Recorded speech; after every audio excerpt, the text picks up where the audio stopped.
Howdy, friends. I hope y'all are well. Tonight, we're going on a fascinating journey through the psychology of pricing, specifically how supermarkets use subtle psychological techniques to influence what you buy and how much you spend. As you listen, allow yourself to relax. Let these insights wash over you. There's no need to memorize everything. No need to stay alert. This is a space for curiosity, for understanding, and for gentle rest. Every time you walk into a supermarket, you're entering a carefully designed environment. Nothing is accidental. The layout, the lighting, the music, the smells, and especially the prices, everything has been researched, tested, and optimized to influence your behavior. And the pricing strategies are perhaps the most sophisticated of all. Tonight, we're going to explore the hidden world of pricing psychology.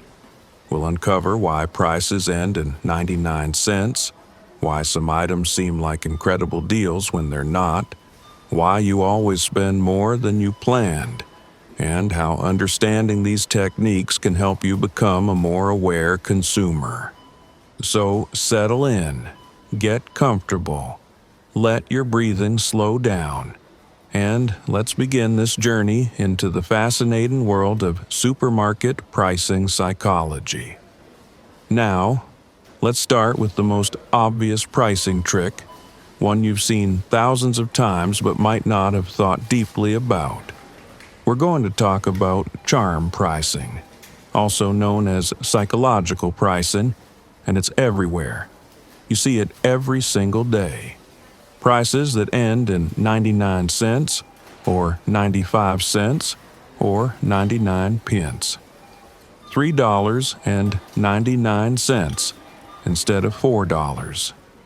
$19.99 instead of $20. This is so common that we barely notice it anymore, but there's a reason it's ubiquitous. The technique works because of how our brains process numbers. When you see a price of $3.99, your brain latches onto that first digit. It registers as $3, not $4.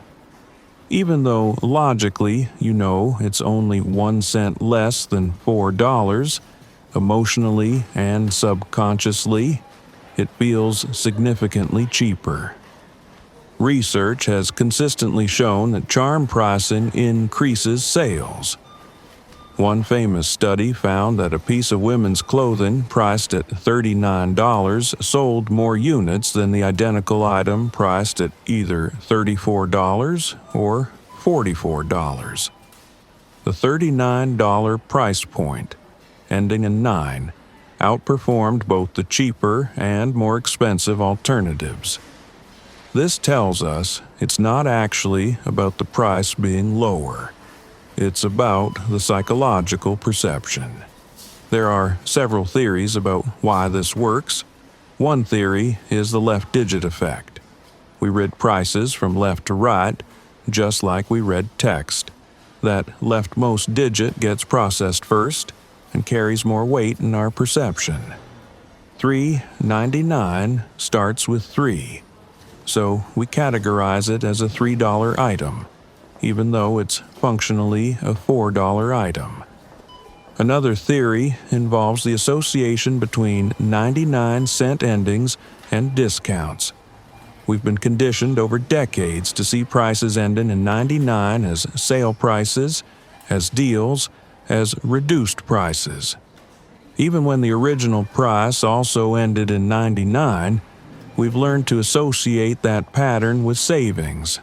So, when we see it, we subconsciously feel like we're getting a good deal. There's also something called price encoding, which is how prices are stored in our memory. When we're comparing prices, either in the moment or from memory, we tend to encode and remember the leftmost digits more accurately. So, $3.99 gets encoded as 3 something, while $4 gets encoded as 4. when we're trying to remember which store had cheaper milk, we'll remember the 3, even if we don't remember the 99 cents. Interestingly, this effect is so powerful that it works even when we're aware of it.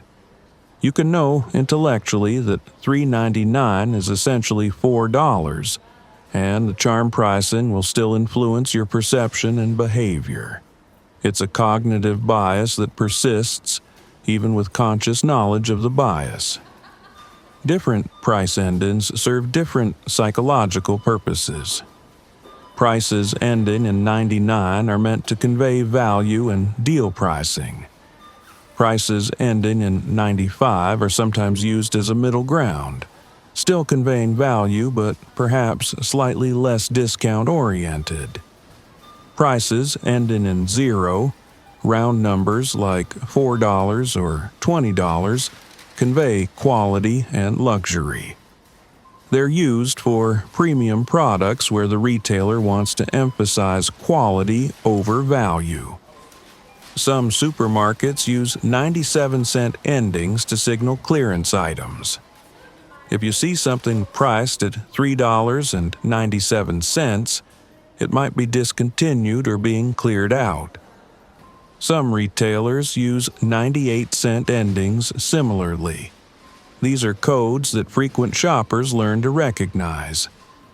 The interesting thing is that charm pricing is so deeply embedded in retail that when researchers have tested round number pricing, consumers sometimes think something is wrong. A product priced at exactly $4 might raise suspicion. Why isn't it $3.99? Is it overpriced? Is something wrong with it?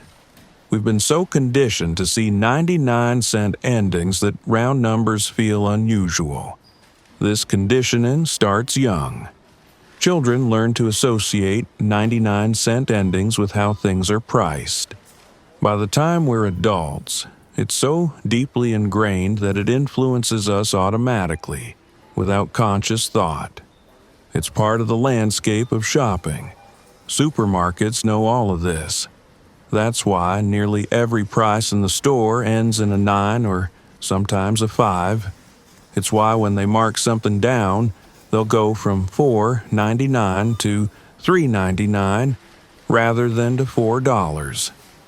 They're leveraging that left-digit effect to make the markdown feel more significant. Now, let's talk about anchor pricing, which is one of the most powerful psychological pricing techniques supermarkets use. Anchor pricing works by establishing a reference point, an anchor, that influences how you perceive all subsequent prices.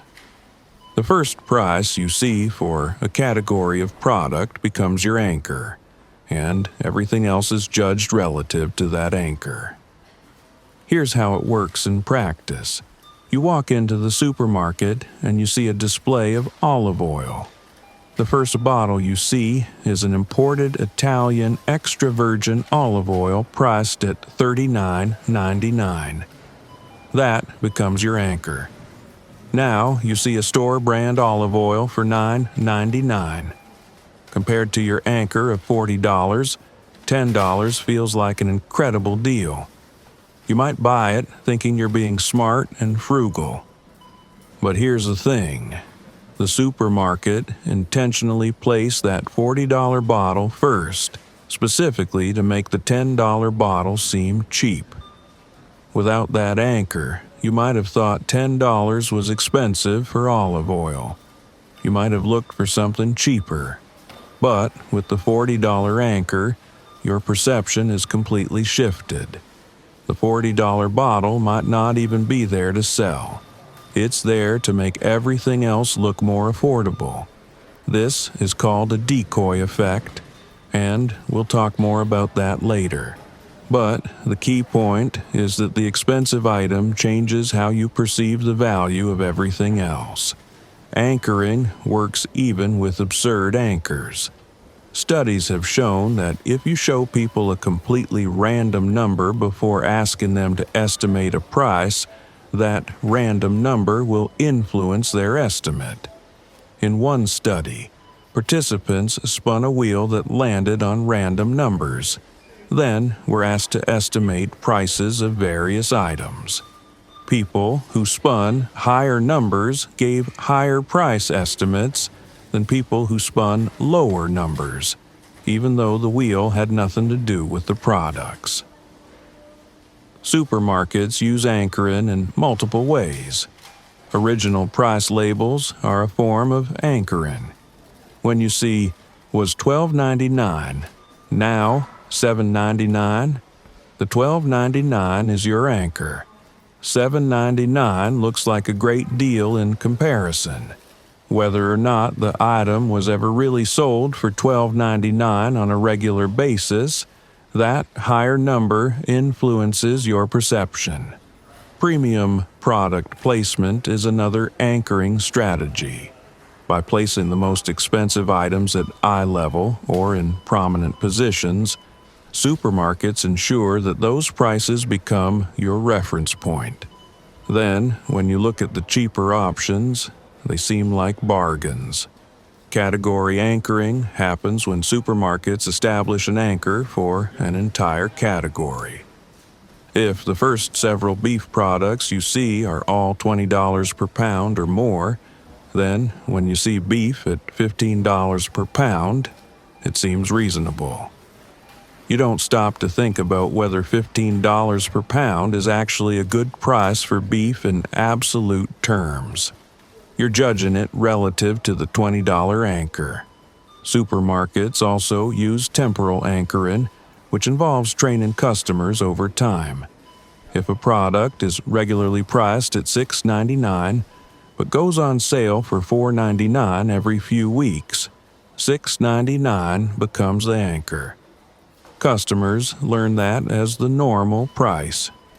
Then, the $4.99 sales seem like genuine discounts, even if $6.99 is actually inflated and $4.99 is closer to the true market price. Initial position anchoring is about where items are placed in your shopping journey. The first prices you encounter when entering the store have outsized influence on your spending for the entire trip. That's why many supermarkets place premium, higher-priced items near the entrance. It sets a high anchor that makes everything else seem more reasonable. Menu anchoring is borrowed from restaurant pricing psychology but used in supermarkets too. By offering 3 sizes of a product, small, medium, and large, with the large being only slightly more expensive than the medium, the large seems like great value. The small is often there just to make the medium seem reasonably priced, and the medium is there to make the large seem like the smart choice. The really insidious thing about anchoring is that it works even when you're aware of it. You can know that you're being anchored and still be influenced by the anchor. Research has shown that even experts who study pricing psychology are affected by anchors. It's a fundamental quirk of human cognition that's very difficult to override. Supermarkets spend enormous resources figuring out the optimal anchors for different products. They test different price points, different placements, different reference prices. They track sales data to see which anchors lead to the highest overall spending. It's a science, constantly refined and optimized. Now, let's explore the power of the word sale and how supermarkets use promotional pricing to make you think you're getting deals when you might not be. The word sale is magic in retail. It triggers something in our brains. We see that word, and we immediately feel like we're about to get a bargain, like we'd be foolish to pass up this opportunity. This response is so strong that it often overrides rational price comparison. Here's something interesting. Studies have shown that items with a sale sign sell more, even when the price is exactly the same as items without a sale sign. The word itself, independent of any actual price reduction, increases sales. Just the presence of the word sale makes people more likely to buy. Supermarkets know this and use it extensively. They'll mark items as on sale or special offer when the price reduction is minimal or sometimes even non-existent. They might lower a price by 5 or 10 cents, an amount that's functionally irrelevant, but label it as a sale. Your brain sees sale and interprets significant savings, even though the actual savings is negligible. False reference pricing is a common tactic. The supermarket will show an original price that the item was supposedly sold at, then show a lower sale price. Was $4.99, now $3.99. This makes it seem like you're saving $1, but in many cases the item was never regularly sold at $4.99. That higher price might have existed for just a few days before the sale started, or it might be completely fabricated. In many jurisdictions, there are laws against false reference pricing, but enforcement is difficult and penalties are often minor. Supermarkets calculate that the increased sales from these tactics far outweigh any legal risks. And because individual consumers rarely have access to historical price data, it's hard to prove that the reference price was false. Rotation sales are another tactic. Supermarkets will rotate which items are on sale, creating a sense of urgency. This week it's pasta sauce, next week it's laundry detergent. This trains customers to stock up when items go on sale, because they know the sale won't last. It also means that every time you visit the store, there are multiple items on sale, creating a constant perception that you're getting deals. But here's the reality. If you tracked prices over time, you'd often find that the sale price is actually just the normal market price for that item. The inflated, regular price is artificial, there to make the sale price look good. Some items are on sale so frequently that the sale price is functionally the regular price. Percentage discounts can be misleading too. A sign saying 25% off sounds significant, but 25% off a $4 item is $1. Is a $3 price actually a good deal for that item? Maybe, maybe not. But the percentage makes it feel substantial, regardless of the absolute savings. Multi-buy promotions are incredibly effective psychological pricing tools. Buy 2, get 1 free, or 3 for $10, or buy 1, get 1 50% off. These promotions work on multiple psychological levels. First, they encourage you to buy more than you need. You came in for 1 bottle of shampoo, but there's a 2 for 1 deal, so you buy 2. Now you've spent twice as much money. Sure, you got twice as much product, but did you need it? Would you have bought the second one without the promotion?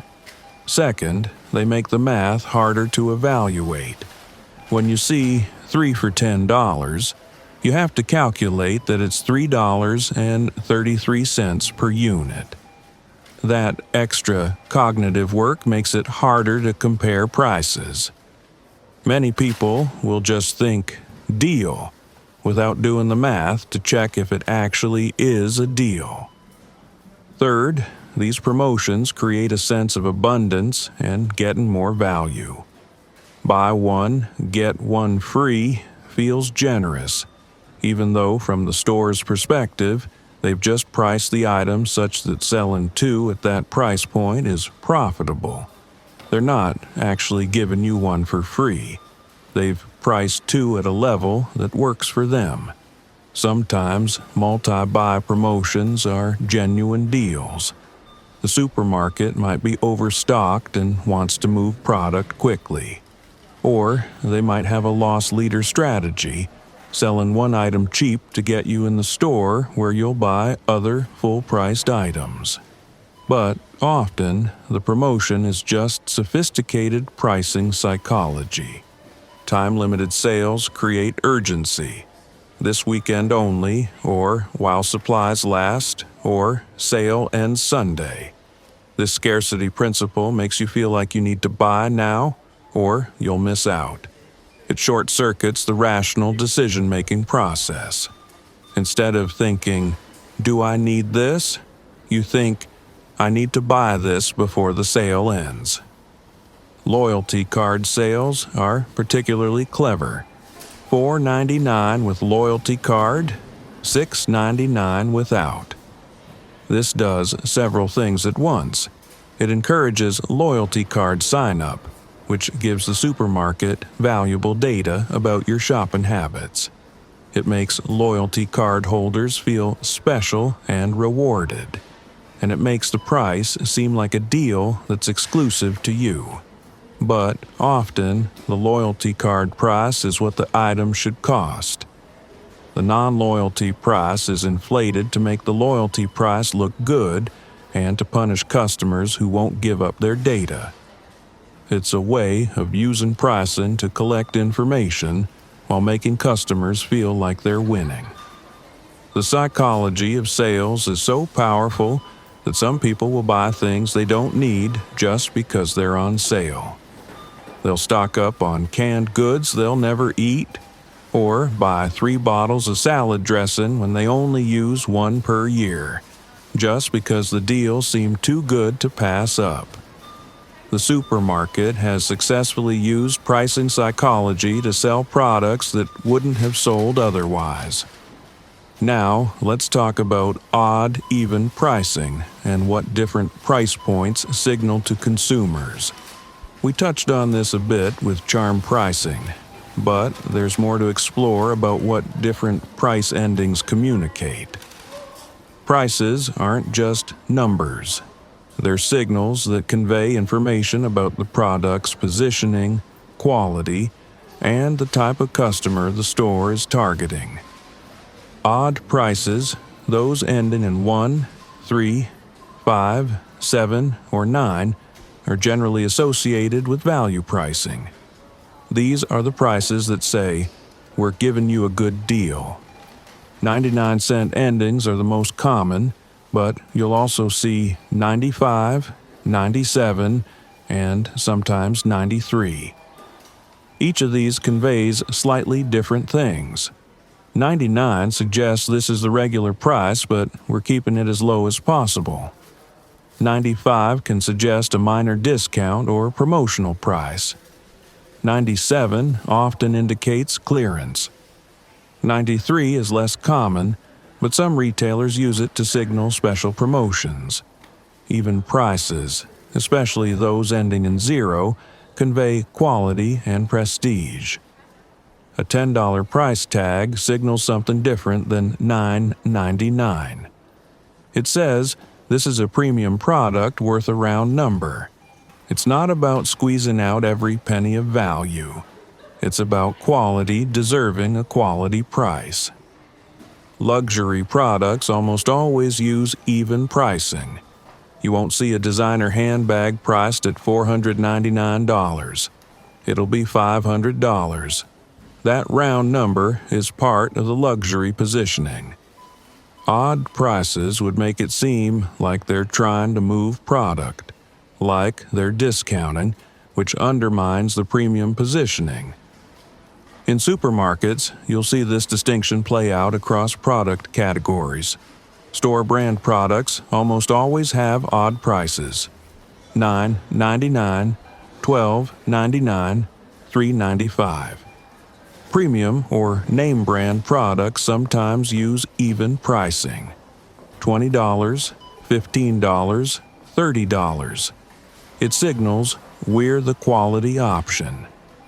Fresh departments like bakery and deli sometimes use even pricing more than packaged goods. A cake might be $30 flat. A pound of turkey breast might be $12. This can make these departments feel more artisanal, more premium, more like a specialty shop than a mass-market supermarket. Different countries and cultures have different pricing conventions. In some Asian markets, the number 8 is considered lucky, so prices ending in 8 are common. In some European markets, prices ending in 90 are more common than 99. These cultural variations show that pricing psychology is partly learned and cultural, not just universal human cognition. Price points also cluster in interesting ways. There are psychological price barriers where slight increases in price lead to significant decreases in sales. The jump from $9.99 to $10 feels much larger than the jump from $9.49 to $9.99, even though both are 50-cent increases. These barriers create natural price points that retailers cluster around. You'll notice that many products are priced at 99 cents, $1.99, $2.99, $3.99, $4.99. These are the psychological sweet spots. The prices between them, say $2.49 or $3.79, are less common because they don't offer the same psychological advantages. Prestige pricing takes advantage of the relationship between price and perceived quality. People often use price as a heuristic for quality, especially when they don't have other information. Higher price equals higher quality, we assume. This is often, but not always, true. Supermarkets can use this by pricing a product higher to make it seem more premium. A bottle of wine at $19.99 might sell less than the same wine at $24.99, because at the higher price, customers perceive it as better quality. They're paying more for the exact same product, but they're happier because they believe they're getting something better. This is particularly common with wine, olive oil, coffee, and other products where most consumers can't actually distinguish quality differences through taste alone. The price becomes the quality signal, and supermarkets leverage this by offering tiered pricing within categories. The psychology of 9 is so deeply ingrained that some retailers have experimented with abandoning it, and results have been mixed. Some premium retailers have moved to round number pricing across all products to reinforce their premium positioning. But most supermarkets stick with 99-cent endings because the data shows it works for their target customers and product mix. Now, let's explore the power of comparison and how supermarkets structure product arrays to influence your choices. When you're standing in an aisle looking at products, you're constantly making comparisons. Which brand? Which size? Which price point? Supermarkets know that the way they structure these choices dramatically influences what you pick and how much you spend. The decoy effect is one of the most powerful comparison-based pricing strategies. Here's how it works. Imagine you're buying coffee. There are two options: a small bag for $5 or a large bag for $10. You might choose the small, thinking the large is too expensive. Now imagine there's a third option, a medium bag for $9. Suddenly, the large bag looks like a great deal. It's only $1 more than the medium for significantly more coffee.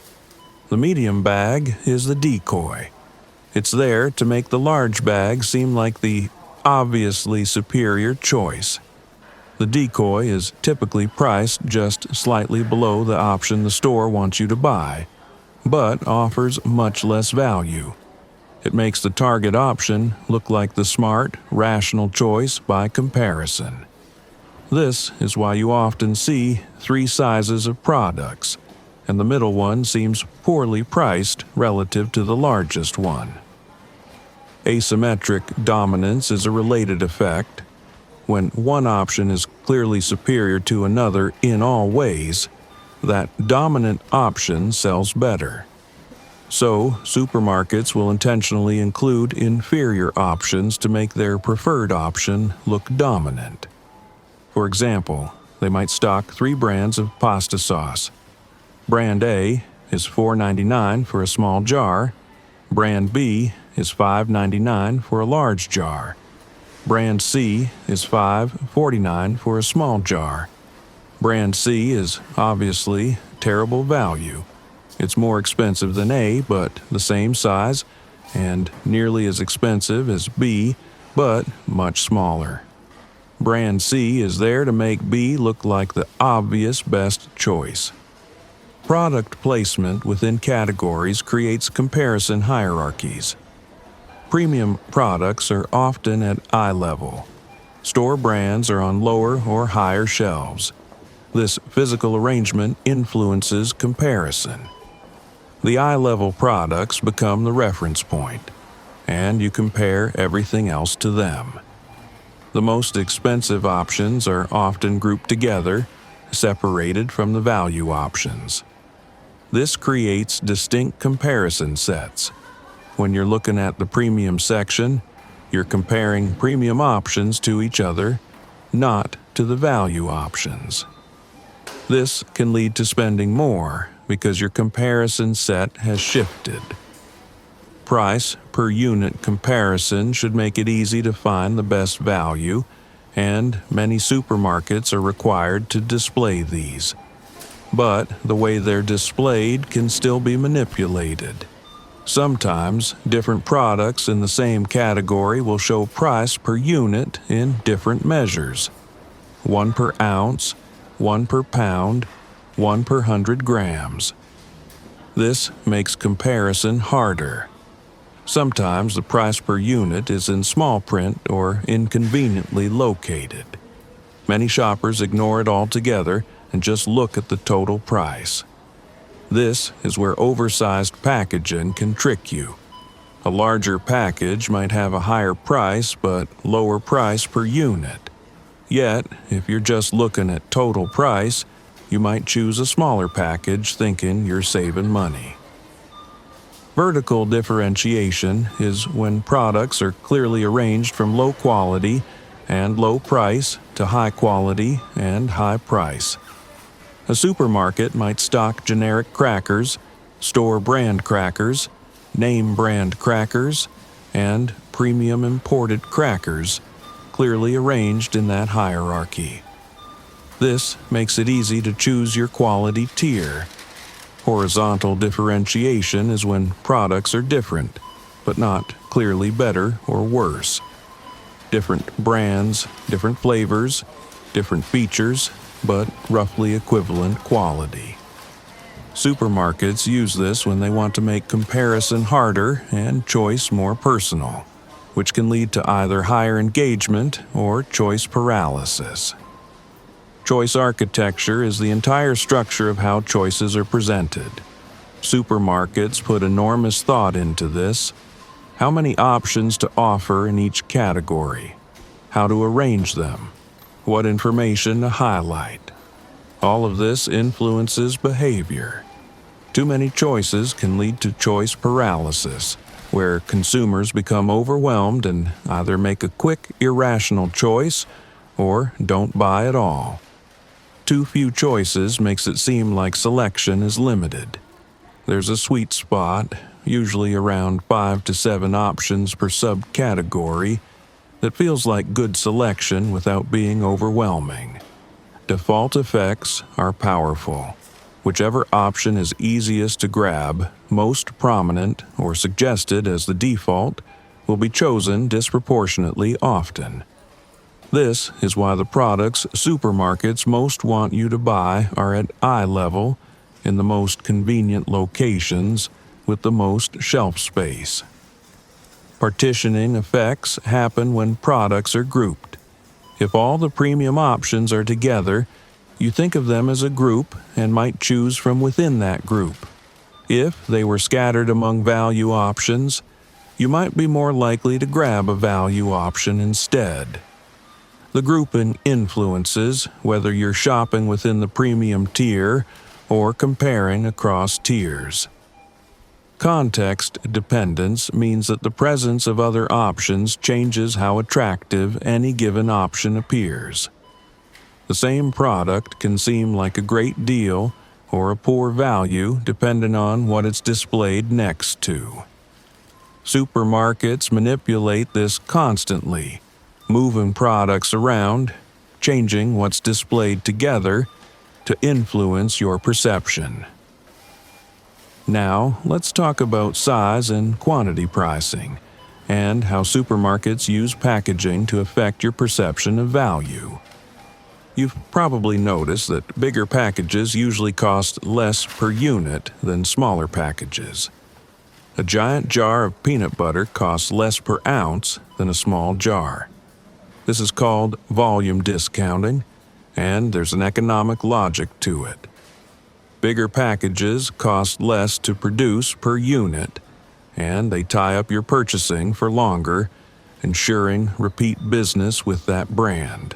But volume discounting is also a psychological pricing tool. It makes the larger size seem like a smart financial choice. You're getting more for your money, right? But this only makes sense if you'll actually use all of it. If you buy a huge jar of pickles and half of it goes bad because you can't eat them fast enough, you haven't saved money. You've wasted money. But at the moment of purchase, the price per unit makes the large size seem like the rational choice, even when it's not. Supermarkets know that larger package sizes lead to increased consumption. When you have more of something at home, you use it more quickly. People pour more juice from a large bottle than a small bottle. They eat more chips from a large bag than a small bag. So, by encouraging you to buy larger sizes with volume discounting, supermarkets are actually speeding up your repurchase cycle. Sometimes the volume discount is an illusion. If you calculate carefully, you might find that the larger size is actually more expensive per unit than the medium size, or that two small sizes are cheaper than one large size. This shouldn't happen, and when it does, it's usually an error in pricing, but it's common enough that it's worth checking. Shrinkflation is a related tactic. This is when the package size decreases, but the price stays the same or increases by less than the size reduction. You might have noticed that boxes of cereal seem smaller than they used to be, or that chocolate bars are lighter. The price might be the same, so it seems like nothing changed, but you're getting less product for your money. Supermarkets and manufacturers use shrinkflation because it's less noticeable than price increases. People notice when the price of milk goes up by 50 cents. They're less likely to notice that the package of cookies went from 16 ounces to 14 ounces. The price per unit has increased, but it's hidden. Multi-packs create interesting pricing dynamics. A 6-pack of soda should cost less per can than buying individual cans.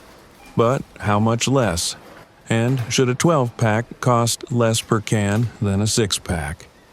These relative prices are carefully calibrated to encourage you to buy more while still feeling like you're getting a deal. Sometimes supermarkets will price multi-packs such that you actually save more money by buying multiple smaller packs than one large pack. This seems irrational, but it happens because different parts of the store might be managed separately, with different pricing strategies. A 6-pack on sale might be a better deal than a 12-pack at regular price. Bulk bins and self-serve sections complicate pricing further. The per-pound price might seem good, but without pre-portioned packages, It's easy to take more than you need and spend more than you planned. The lack of clear total price until you weigh it at checkout reduces price sensitivity during selection.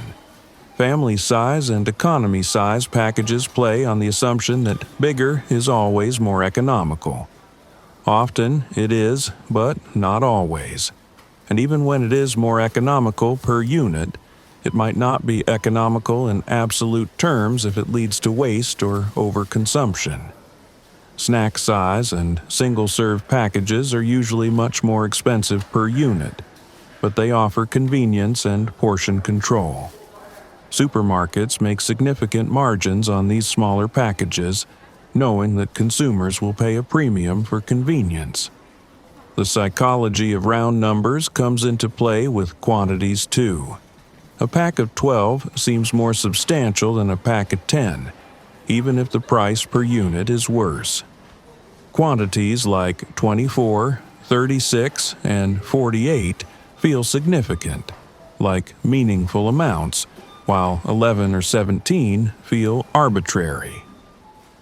Visual size matters as much as actual size. Packaging design can make products seem larger or smaller than they are. Tall, thin packages seem to contain more than short, wide packages with the same volume. Empty space in packaging, strategic angles, and visual design all influence size perception. Weight versus volume is another source of confusion. Some products are priced by weight, others by volume. Comparing a product priced per pound to one priced per liter requires conversion that most shoppers won't do. This makes price comparison harder and allows supermarkets to obscure which option is actually the better value. Now, let's explore the power of placement and how where items are located in the store affects pricing perception and purchasing behavior. The layout of a supermarket is meticulously planned. Nothing is random. The placement of every product category, every end cap display, every promotional fixture has been decided based on extensive research into shopping behavior and pricing psychology. The first rule of supermarket layout is that you enter into produce. Why?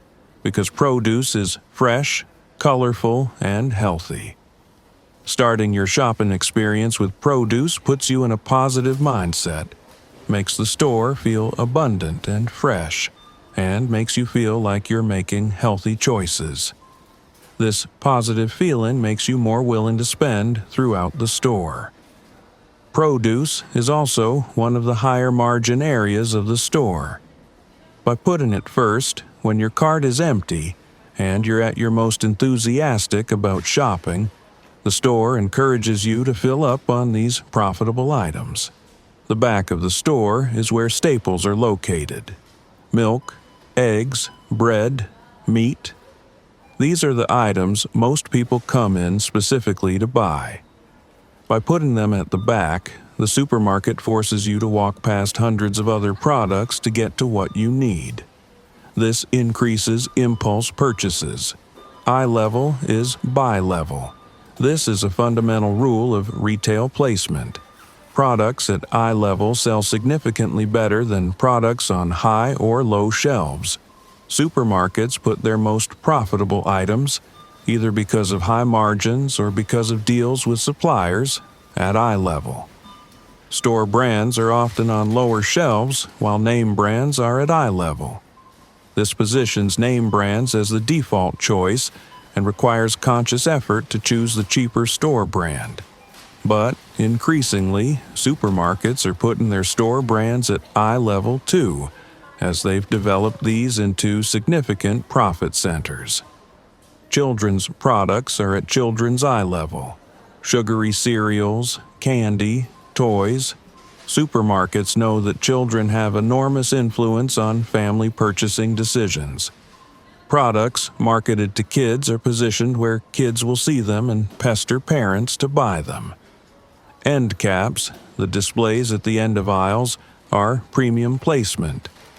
products on end caps sell much better than the same products in their regular aisle location. Consumers perceive end caps as featuring deals or special offers, even when the price is the same as it is in the aisle. Supermarkets charge manufacturers for end cap placement. It's such valuable real estate that brands will pay significant fees to get their products displayed there.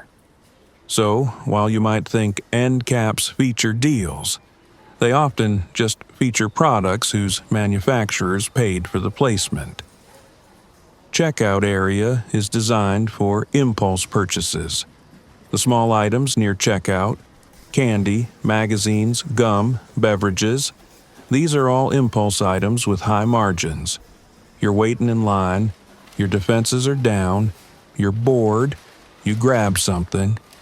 These seemingly minor impulse purchases add up to significant profit. Checkout impulse items are almost never on sale. They don't need to be. They're selling on impulse, not on price comparison. You're not going to leave the checkout line to go compare the price of a candy bar to other candy bars in the candy aisle. You're just going to grab it or not. Temperature matters too. The back of the store, where dairy and frozen foods are, is cooler. This encourages faster shopping in that area. You're cold, you're uncomfortable, you grab what you need and move on. You spend less time price comparing when you're cold. Lighting and music influence the pace of shopping and mood. Bright lighting and upbeat music encourage faster shopping and more energetic decision-making. Softer lighting and slower music encourage leisurely browsing, which can lead to more purchases but different types of purchases. Smell is a powerful influence. Many supermarkets have bakeries that pump the smell of fresh bread throughout the store. This creates a warm, homey feeling and makes you hungry, both of which increase purchasing. The bread might actually be baked from frozen dough, but the smell is genuine and effective. Wide aisles near the entrance narrow as you go deeper into the store. This controls flow and creates different shopping moods in different areas. Wide aisles feel luxurious and encourage browsing. Narrow aisles increase the sense that the store is packed with products and deals.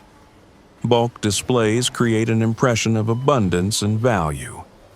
Giant bins of apples, towers of canned goods, massive piles of produce. This abundance is psychologically appealing and makes prices seem lower, even when they're not. The volume creates a sense of value. Strategic restocking happens during peak hours. When the store is busy, employees are constantly restocking high-traffic areas. This creates activity and energy, makes the store feel vibrant and well-stocked, and subtly suggests that products are selling fast, creating a sense of popularity and demand. Cross-merchandising puts related products together to encourage multiple purchases. Pasta sauce next to pasta, salad dressing near the salad greens, chips next to the dips. This is convenient for shoppers, but it's designed to increase basket size. You came for pasta, but now you're buying sauce too. Floor graphics and directional signs subtly guide your path through the store. They're designed to maximize your exposure to products. The longer your path through the store, the more products you see, the more you buy. Now, let's talk about loss leaders and how supermarkets use strategic pricing on certain items to drive store traffic and overall spending. A loss leader is a product that's priced at or below cost to attract customers into the store. The supermarket takes a loss, or at best breaks even, on that product. The strategy is that once you're in the store for the loss leader, you'll buy other full-priced items, and the overall trip will be profitable for the store. Classic loss leaders are staples that everyone needs and everyone knows the price of. Milk is the most common loss leader. Bread, eggs, bananas, these are other frequent loss leaders. People know what milk should cost, so if your milk is noticeably cheaper than competitors, that gets attention and drives traffic. The loss leader is usually advertised prominently. It's in the weekly flyer, it's on signs outside the store, it's mentioned in ads. The goal is to get people through the door. Once you're there, the psychology of shopping takes over.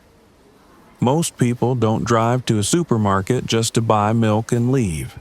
While you're there, you remember you need other things. You see products you want, you browse, and all those additional purchases are at full margin, making up for the loss on the milk. Loss leaders are strategically placed to maximize this effect. Milk is at the back of the store. To get to it, you walk past hundreds of products. Bread might be near the back too, or in a corner. The loss leader becomes a journey through the store, not a quick in and out. Some supermarkets use rotating loss leaders. This week it's milk, next week it's chicken, the following week it's cereal. This keeps bringing customers back to check for deals and ensures that people with different needs all have reasons to visit. Seasonal loss leaders align with shopping patterns. Turkey at Thanksgiving, ham at Easter, hot dog buns in summer. The supermarket knows you're shopping for these items anyway, so they make them loss leaders to ensure you shop at their store rather than a competitor's. Premium product loss leaders are an interesting variation. Sometimes a supermarket will deeply discount a premium item, something that's normally expensive. High-end ice cream for half price, or imported cheese at a steep discount. This creates excitement and a sense of getting something special, which can drive traffic more effectively than discounting basics. The psychology of loss leaders depends on customers not being perfectly rational. A perfectly rational shopper would go to different stores for different loss leaders, buying only those items and nothing else at each store. Some people do this, called cherry picking, and supermarkets hate it because they lose money on those customers. But most people don't shop this way. The time and fuel costs of visiting multiple stores aren't worth the savings. The inconvenience of making multiple trips discourages it. And once you're in a store, the psychological and practical factors we've discussed make it unlikely you'll leave with only the loss leader. Minimum purchase requirements sometimes accompany loss leaders. Limit 3 per customer creates scarcity and urgency. Or there might be quantity requirements. Milk is discounted only if you buy 2 gallons. This ensures the loss leader drives meaningful traffic and purchasing. Loyalty card requirements for loss leaders serve multiple purposes. They ensure that only regular customers get the deal, not cherry pickers from other stores. They allow the supermarket to collect data on who's buying what. And they create a sense of exclusive access, making loyalty card holders feel special. Loss leaders can be psychological as much as actual. Sometimes an item isn't actually priced below cost, but it's priced low enough that it seems like a loss leader. The psychological effect of a great deal drives traffic just as effectively as an actual below-cost price.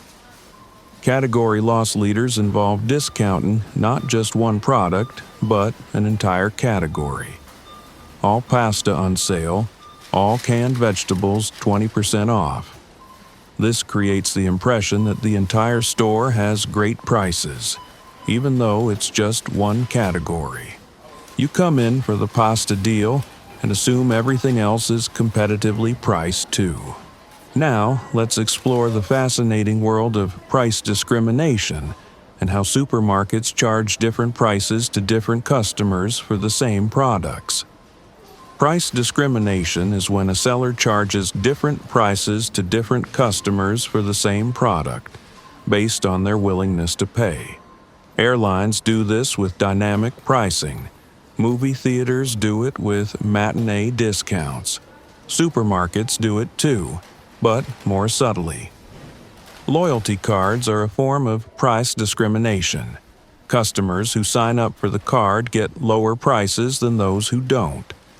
This allows the supermarket to charge higher prices to less price-sensitive customers while offering discounts to more price-sensitive customers who are willing to share their data. The two-tier pricing creates a sorting mechanism.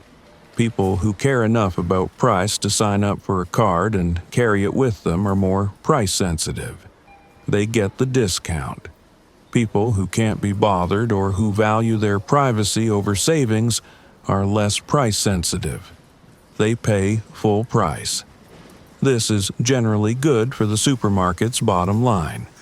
They're extracting more revenue from less price-sensitive customers while still capturing the business of more price-sensitive customers through discounts. Total revenue across all customers is higher than if everyone paid the same price. Digital coupons and app-based offers are another discrimination tool.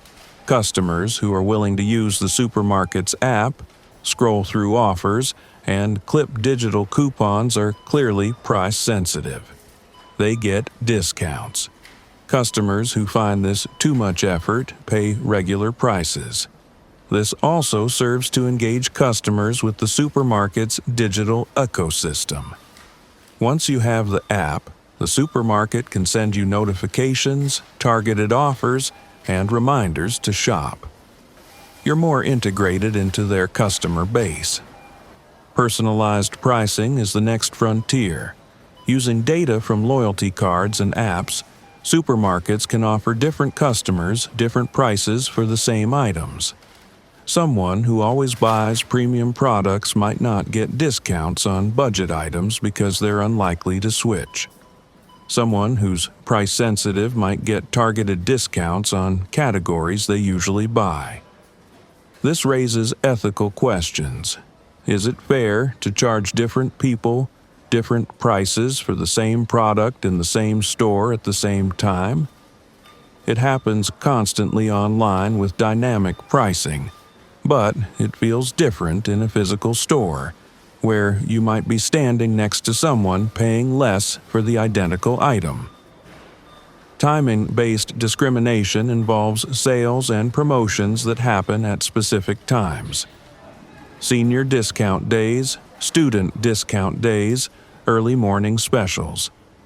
These segment customers by characteristics that correlate with price sensitivity. Seniors and students are generally more price sensitive, so they get discounts.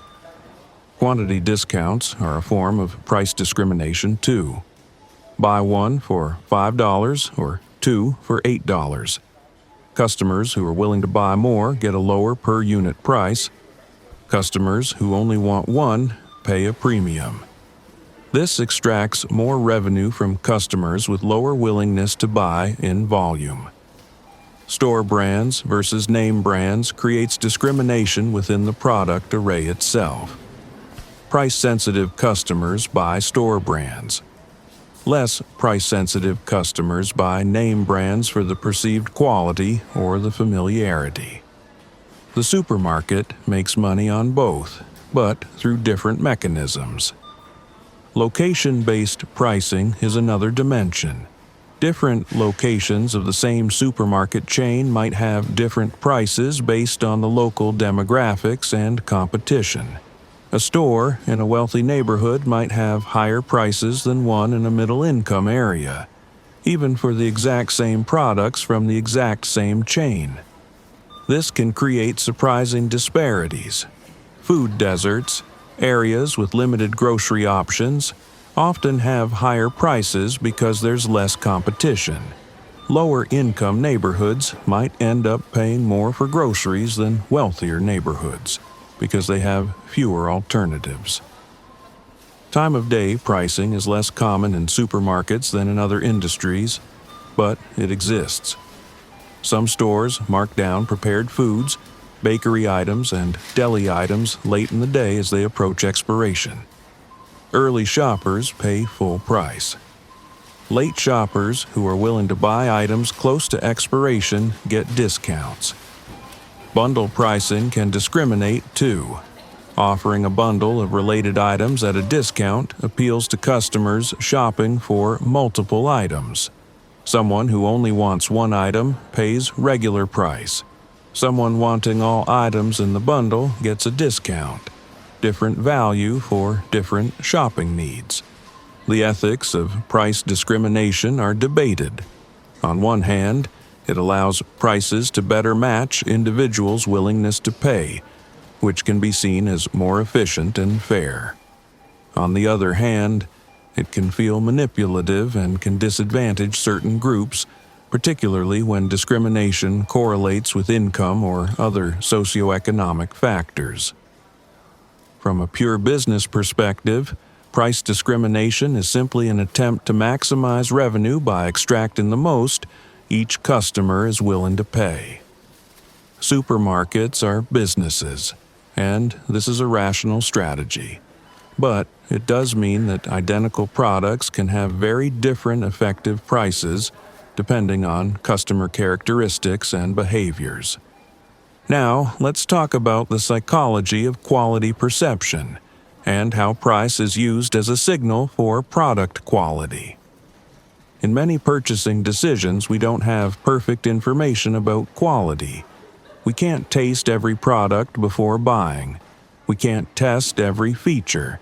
So we use heuristics, mental shortcuts, to estimate quality. And one of the most powerful heuristics is price. Higher price equals higher quality, we assume. This isn't always true, but it's true often enough that it becomes a useful rule of thumb. Supermarkets leverage this by using price to signal quality, sometimes accurately, sometimes not. Premium positioning through pricing means setting a price high specifically to convey that this is a premium product. The high price becomes part of the product's appeal, not in spite of being a barrier, but because it signals exclusivity and quality.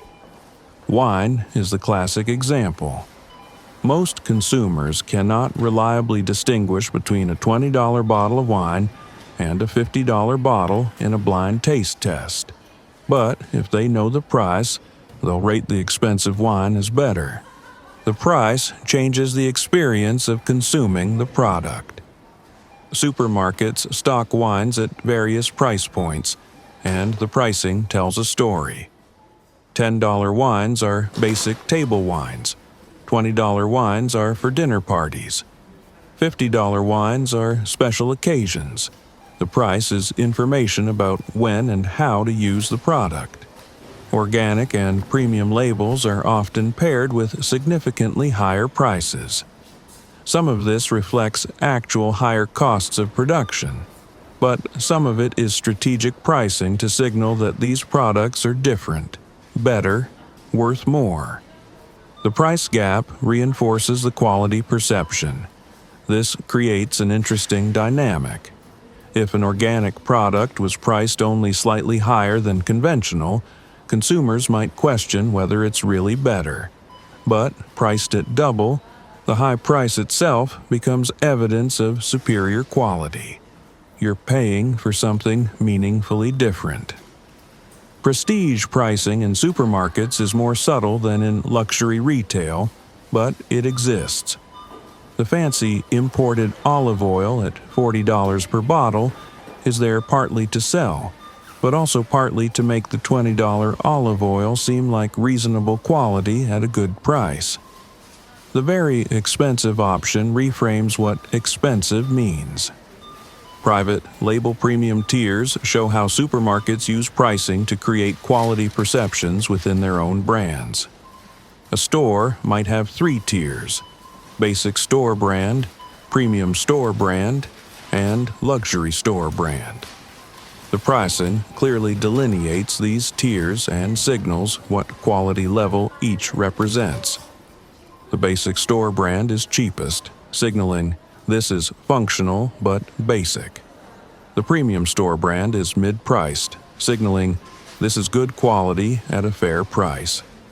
The luxury store brand is expensive, signaling this is comparable to or better than top-name brands.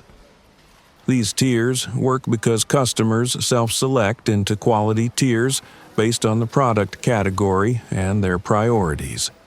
You might buy basic store brand paper towels but premium store brand coffee. Your choices signal your quality priorities, and the pricing structure facilitates those choices. Quality cues beyond price include packaging design, product descriptions, and placement. But price remains the most powerful cue. It's quantifiable, comparable, and hard to ignore. A product in beautiful packaging at a low price creates cognitive dissonance. Beautiful packaging at a high price feels congruent. Discounting can damage quality perception. If a premium product is frequently on sale, customers start to question whether it's really premium. Why is it discounted so often if it's so good? This is why truly premium products rarely go on sale. The consistent high price maintains the quality signal. This creates a trap for premium products. If sales are slow, discounting seems logical. But discounting erodes the premium positioning that justified the high price in the first place. It's often better for a premium product to maintain its price and sell less than to discount and sell more, but undermine its positioning.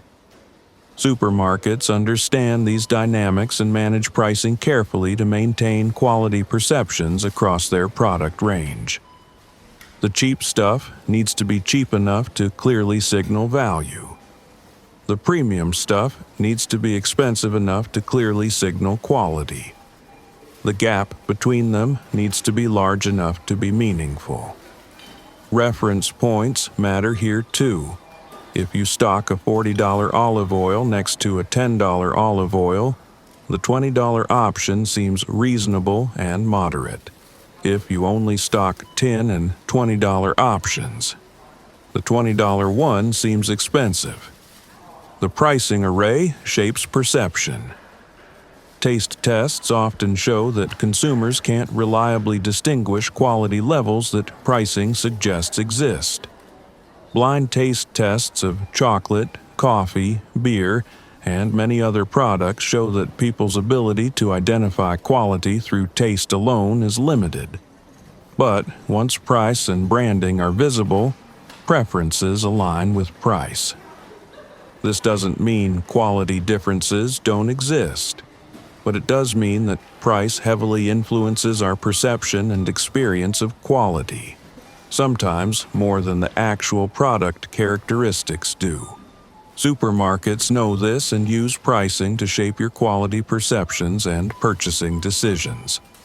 Now, let's explore temporal pricing strategies and how prices change over time in ways designed to influence your behavior. Price is not static. It changes daily, weekly, and seasonally. These changes aren't random.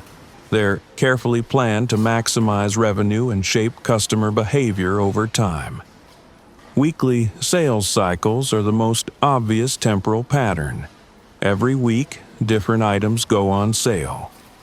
This creates a rhythm of shopping where customers visit regularly to catch the sales on items they need.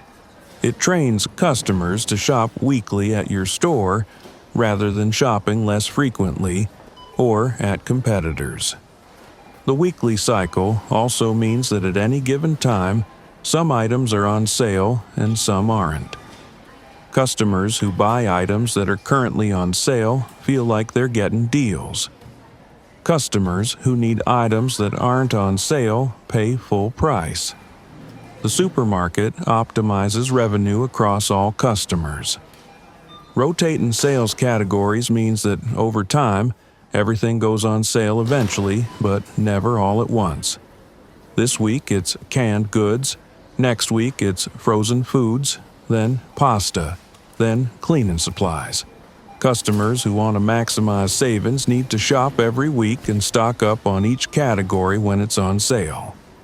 This encourages stockpiling behavior.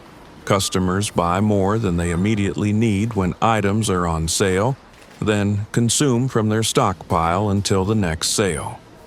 This actually benefits the supermarket because it ties up the customer's purchasing power and pantry space, making them less likely to buy those products at competitors even when not on sale. Holiday pricing follows predictable seasonal patterns. Ham is cheap before Easter. Turkey is cheap before Thanksgiving. Burgers and hot dogs are cheap in summer. Baking supplies are cheap before December holidays. Customers anticipate these patterns and plan around them. These seasonal discounts train customers to make certain purchases at certain times. You learn to buy turkey only at Thanksgiving because it's so cheap then. This concentrates demand at predictable times, which actually makes supply chain management easier for the supermarket, even though it means lower margins during sale periods. Seasonal pricing also applies to produce. When tomatoes are in season locally, they're abundant and cheap. When they're out of season, they're expensive. This reflects actual supply dynamics, but supermarkets also use it strategically, featuring seasonal produce prominently and pricing it attractively when it's at peak availability. Back to school, pricing patterns create late summer deals on lunch supplies, snacks, and breakfast items that appeal to families. Holiday pricing creates November and December patterns around entertaining and gift-giving. Valentine's Day sees pricing focused on romantic dinner items and chocolates. These temporal patterns align with customer needs and purchase intentions. Time-limited flash sales create urgency. Today only, or this weekend, sales push customers to buy now rather than later. The limited time frame triggers fear of missing out. You might not need pasta sauce right now, but if it's half price today only, you buy it anyway. Digital tools have enabled more dynamic temporal pricing. Some supermarkets can change prices multiple times per day using electronic shelf labels. Prices can be adjusted based on time of day, current inventory levels, or competitor pricing. This creates a more fluid pricing environment. Early morning specials appeal to certain customer segments. Seniors who shop early, or people shopping before work, might get special pricing on certain items during early hours. This manages store traffic by incentivizing off-peak shopping while also offering value to price-sensitive segments. Evening markdowns on fresh items approaching expiration create end-of-day bargains. Prepared foods, baked goods, and deli items get marked down 30 to 50% a few hours before the store closes. Customers who are willing to shop late and consume quickly get significant savings. This benefits the supermarket by reducing waste. Better to sell something at a loss than to throw it away completely. And customers who come in for marked down items often buy other full-priced items while they're there. Monthly shopping cycles align with income cycles for many customers. The beginning of the month, when paychecks and benefits arrive, sees higher traffic and higher spending. Some supermarkets adjust their promotional calendars to feature more attractive deals at the beginning of the month when customers have more money to spend. Quarterly patterns align with business cycles and inventory management.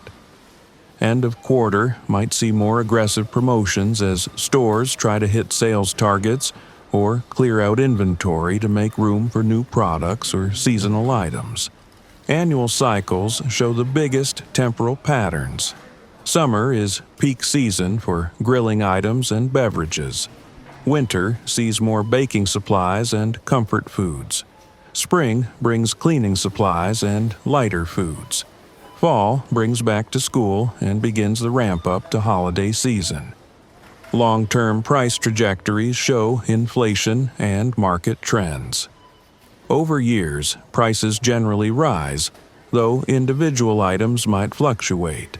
Supermarkets use gradual price increases that are less noticeable than sudden jumps. A few cents every few months adds up over time, but doesn't trigger customer resistance the way a sudden, large increase would. Strategic price increases often happen during periods when customers are less price-sensitive or more distracted. Holiday seasons, when people are busy and focused on entertaining, can be good times for quiet price increases. Summer, when people are less routine in their shopping, can also work. Predictable customers are valuable customers from a supermarket's perspective. If your shopping patterns are regular and predictable, the store can optimize promotions and pricing to capture your business efficiently. Unpredictable customers who shop sporadically at multiple stores are less valuable because they're harder to influence and retain. Now, let's talk about the psychology of bundles and multi-item offers, and why buying multiple items together seems so appealing. Bundle pricing is when multiple items are sold together at a combined price that's lower than buying each item separately. This is incredibly common in supermarkets and works on multiple psychological levels. The most basic bundle is buy one, get one free. This sounds amazing. Free stuff. But of course, nothing is free. The supermarket has simply priced two items such that selling both at that price is profitable. If an item normally costs $4 and the profit margin is 50%, the store could sell two for $4 and still make the same total profit while moving twice the volume.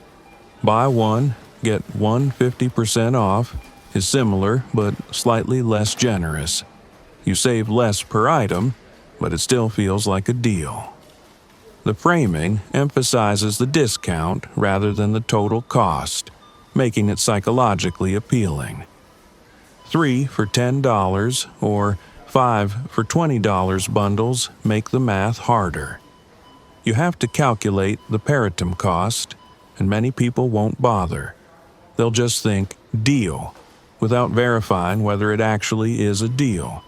Sometimes these bundles offer genuine savings. Sometimes the per-item price is the same or even higher than buying individually. The genius of multi-item bundles is that they increase purchase quantity.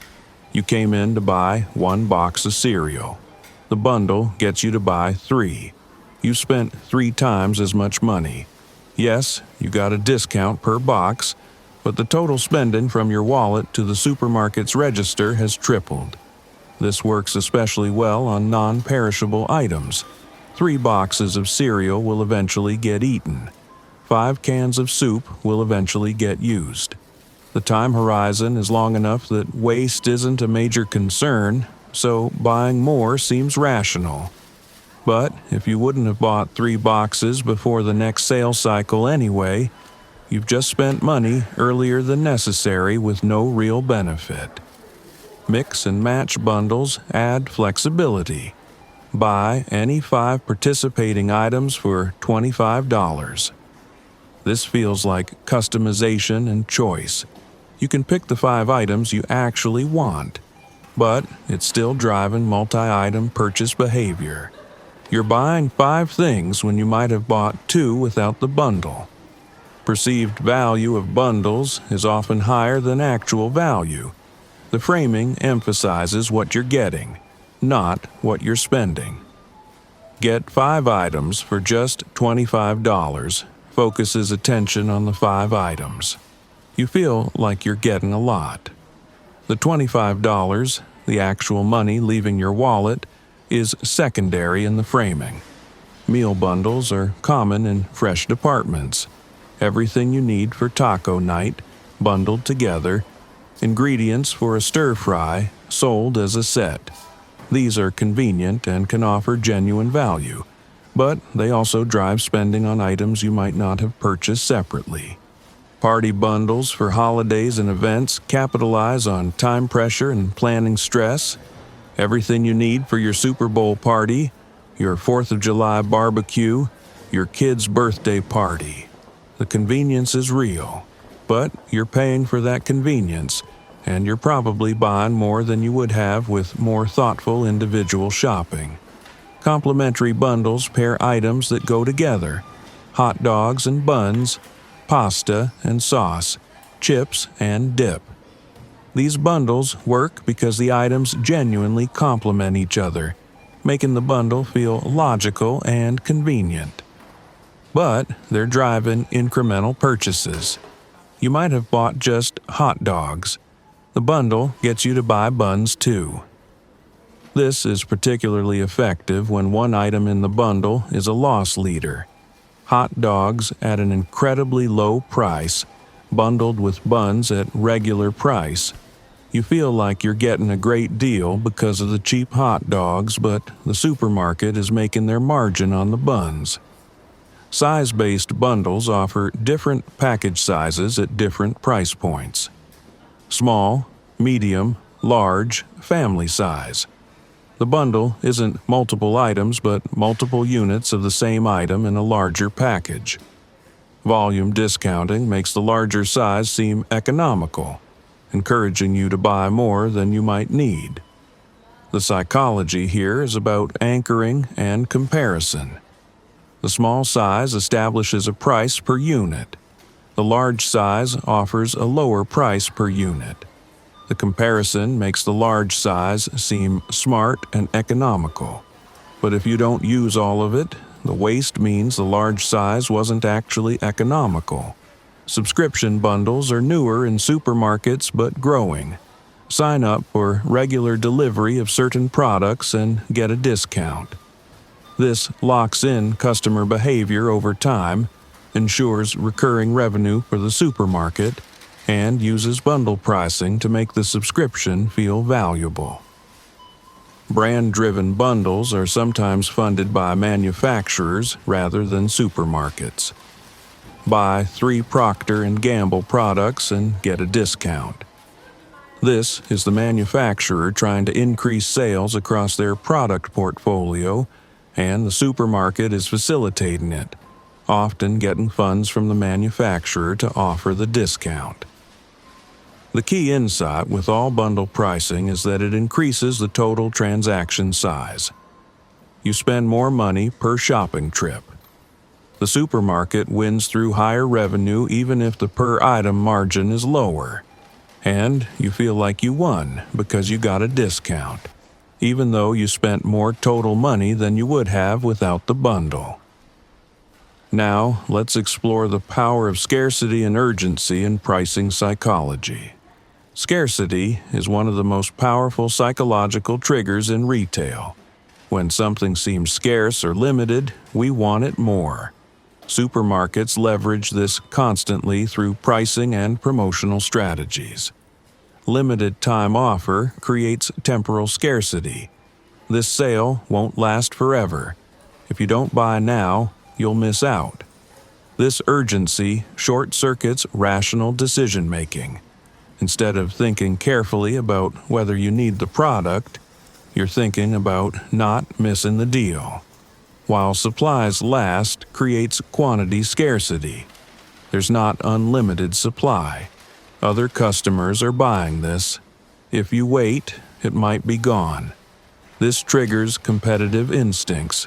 You don't want other customers to get the deal while you miss out. Limit 3 per customer creates artificial scarcity, while also suggesting demand. If the store has to limit purchases, this product must be popular.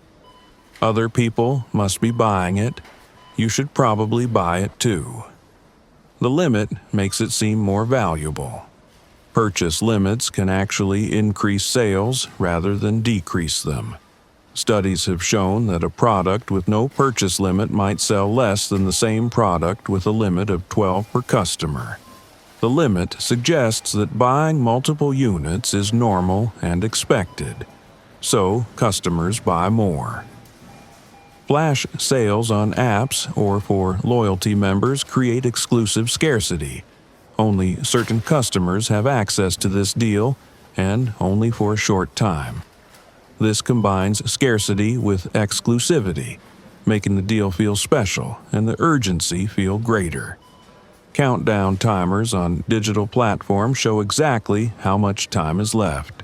Sale ends in 6 hours and 32 minutes. This specific countdown is more urgent than a vague "sale ends soon."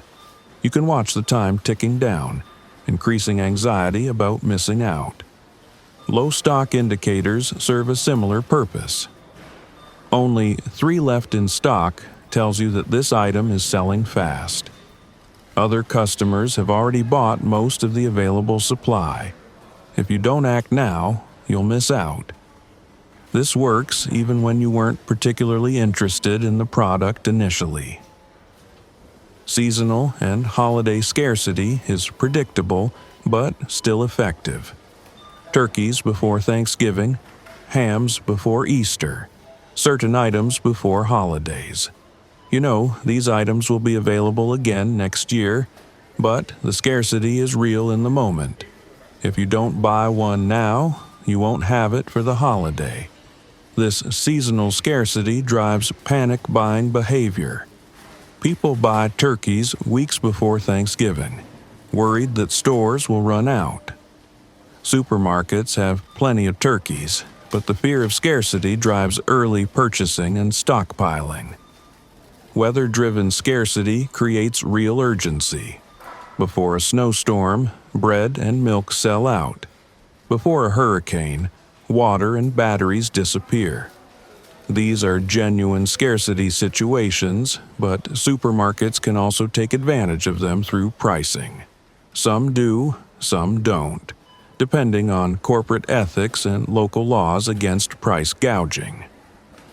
Manufactured scarcity involves creating or emphasizing scarcity that isn't quite real.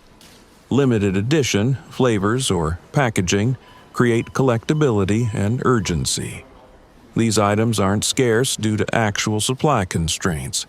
They're scarce by design to drive purchasing. New labels create temporal scarcity. This is a new product, available now. Soon, it won't be new anymore. You should try it now while it's new and exciting. The scarcity isn't about running out, but about the newness window closing. Last chance framing is used when products are being discontinued. This creates legitimate scarcity. Once current stock is gone, the product won't be available anymore. Fans of the product have genuine reason to stock up, and this can drive significant sales in the final weeks or months of availability.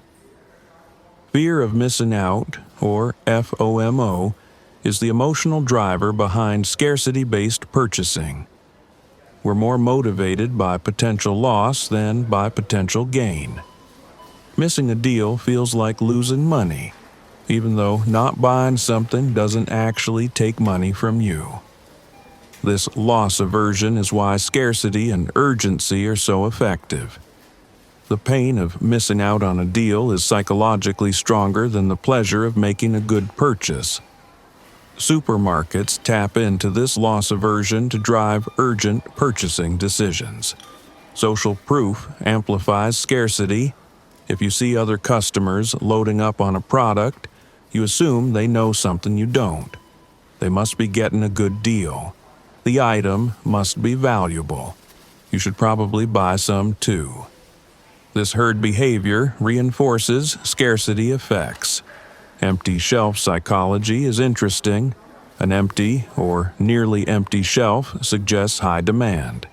This product is selling fast, but it can also suggest poor management or actual scarcity that might make customers question whether they should shop here. Supermarkets try to maintain that sweet spot where shelves look well stocked, but not so full that products seem unpopular. Strategic stockouts can be used deliberately. Running out of a popular sale item early in the sale period frustrates customers who came specifically for that item. But it also creates scarcity perception and urgency for the next time that item goes on sale. Customers learn they need to shop early when items are on sale, which drives traffic at the beginning of sale periods.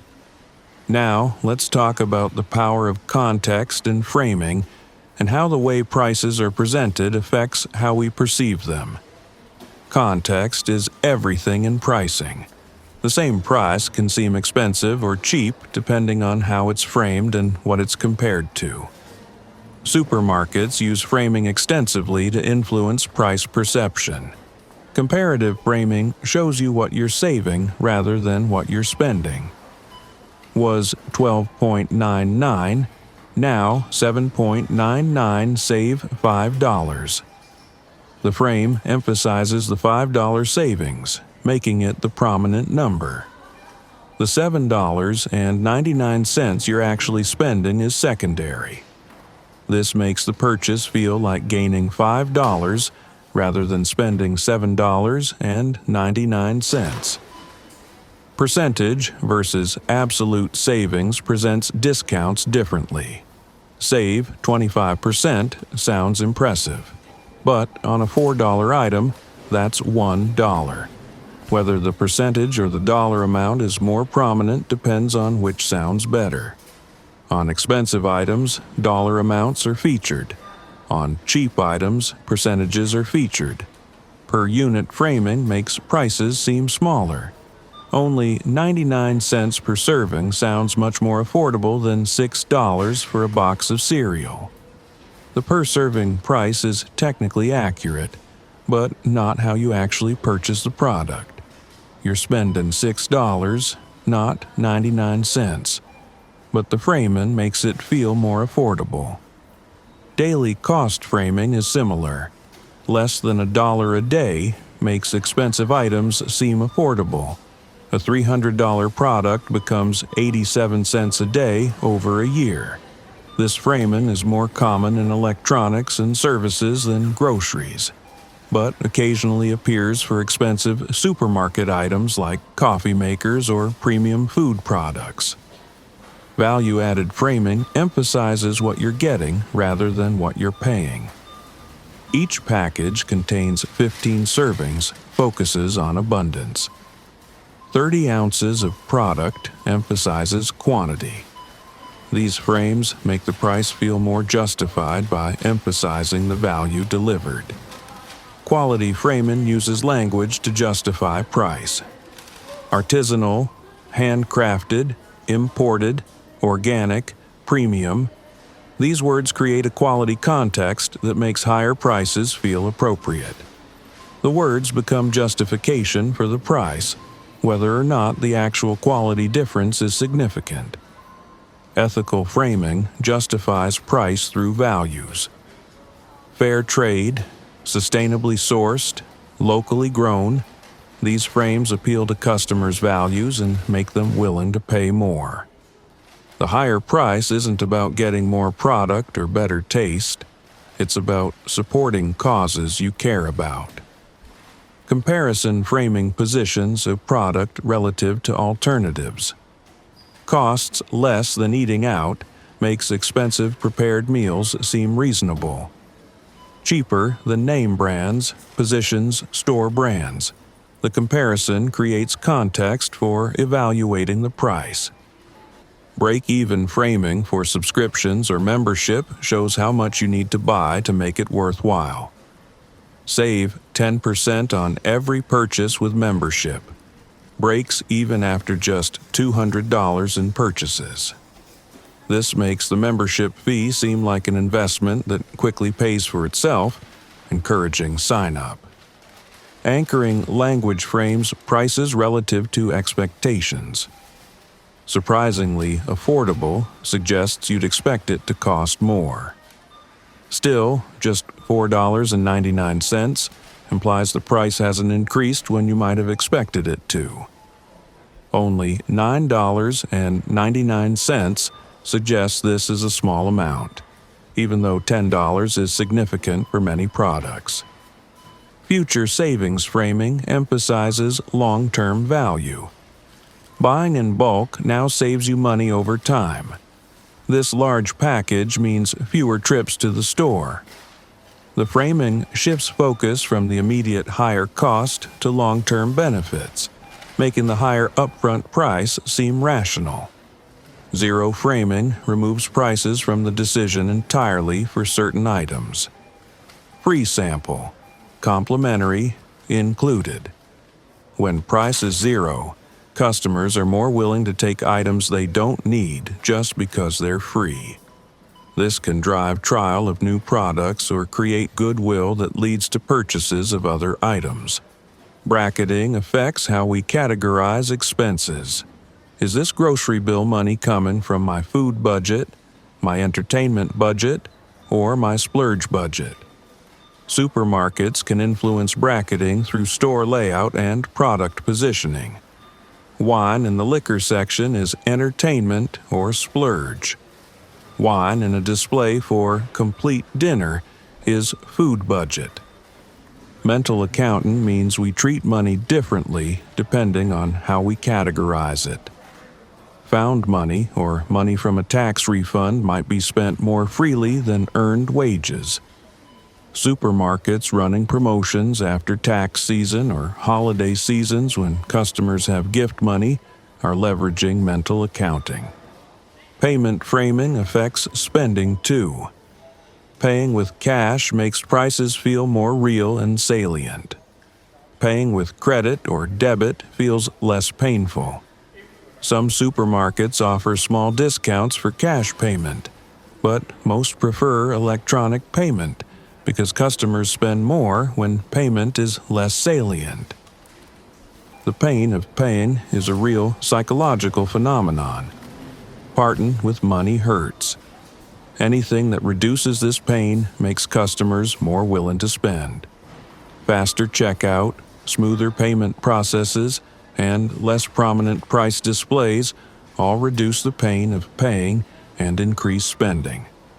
Now, let's explore loyalty programs and how they use pricing psychology to influence customer behavior and increase lifetime value. Loyalty programs are everywhere in supermarkets now. They offer discounts and rewards in exchange for your data and repeat business. The pricing psychology behind these programs is sophisticated and multi-layered. The most basic function is differential pricing. Loyalty members get lower prices than non-members. This encourages sign-up and rewards repeat customers. It also allows the supermarket to charge higher prices to less price-sensitive customers who don't want to join. Data collection is the real value for supermarkets. Every purchase you make with your loyalty card is tracked. The supermarket knows what you buy, when you buy it, how often you buy it, what you're willing to pay.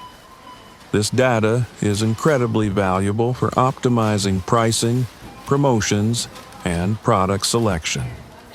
With this data, supermarkets can create personalized offers. If you buy diapers regularly, you get coupons for baby food. If you buy premium products, you get offers on other premium items. These targeted offers are more effective than generic promotions because they're matched to your actual shopping behavior and preferences. Points systems add gamification. Every dollar spent earns points. Points can be redeemed for discounts or free products. This creates a psychological investment in continuing to shop at that supermarket. You've accumulated points. You don't want to waste them by shopping elsewhere. The psychology of points is interesting. Points feel less like real money than dollars, so people are more willing to spend them or pursue them without fully calculating their value. If you earn 1 point per dollar and need 1,000 points for a $10 reward, your points are worth 1 cent each. But psychologically, accumulating points feels rewarding even though the actual value is small. Tier systems create status hierarchies: bronze, silver, gold membership levels based on spending. Higher tiers get better rewards. This encourages increased spending to reach the next tier. The status element appeals to our desire for achievement and recognition.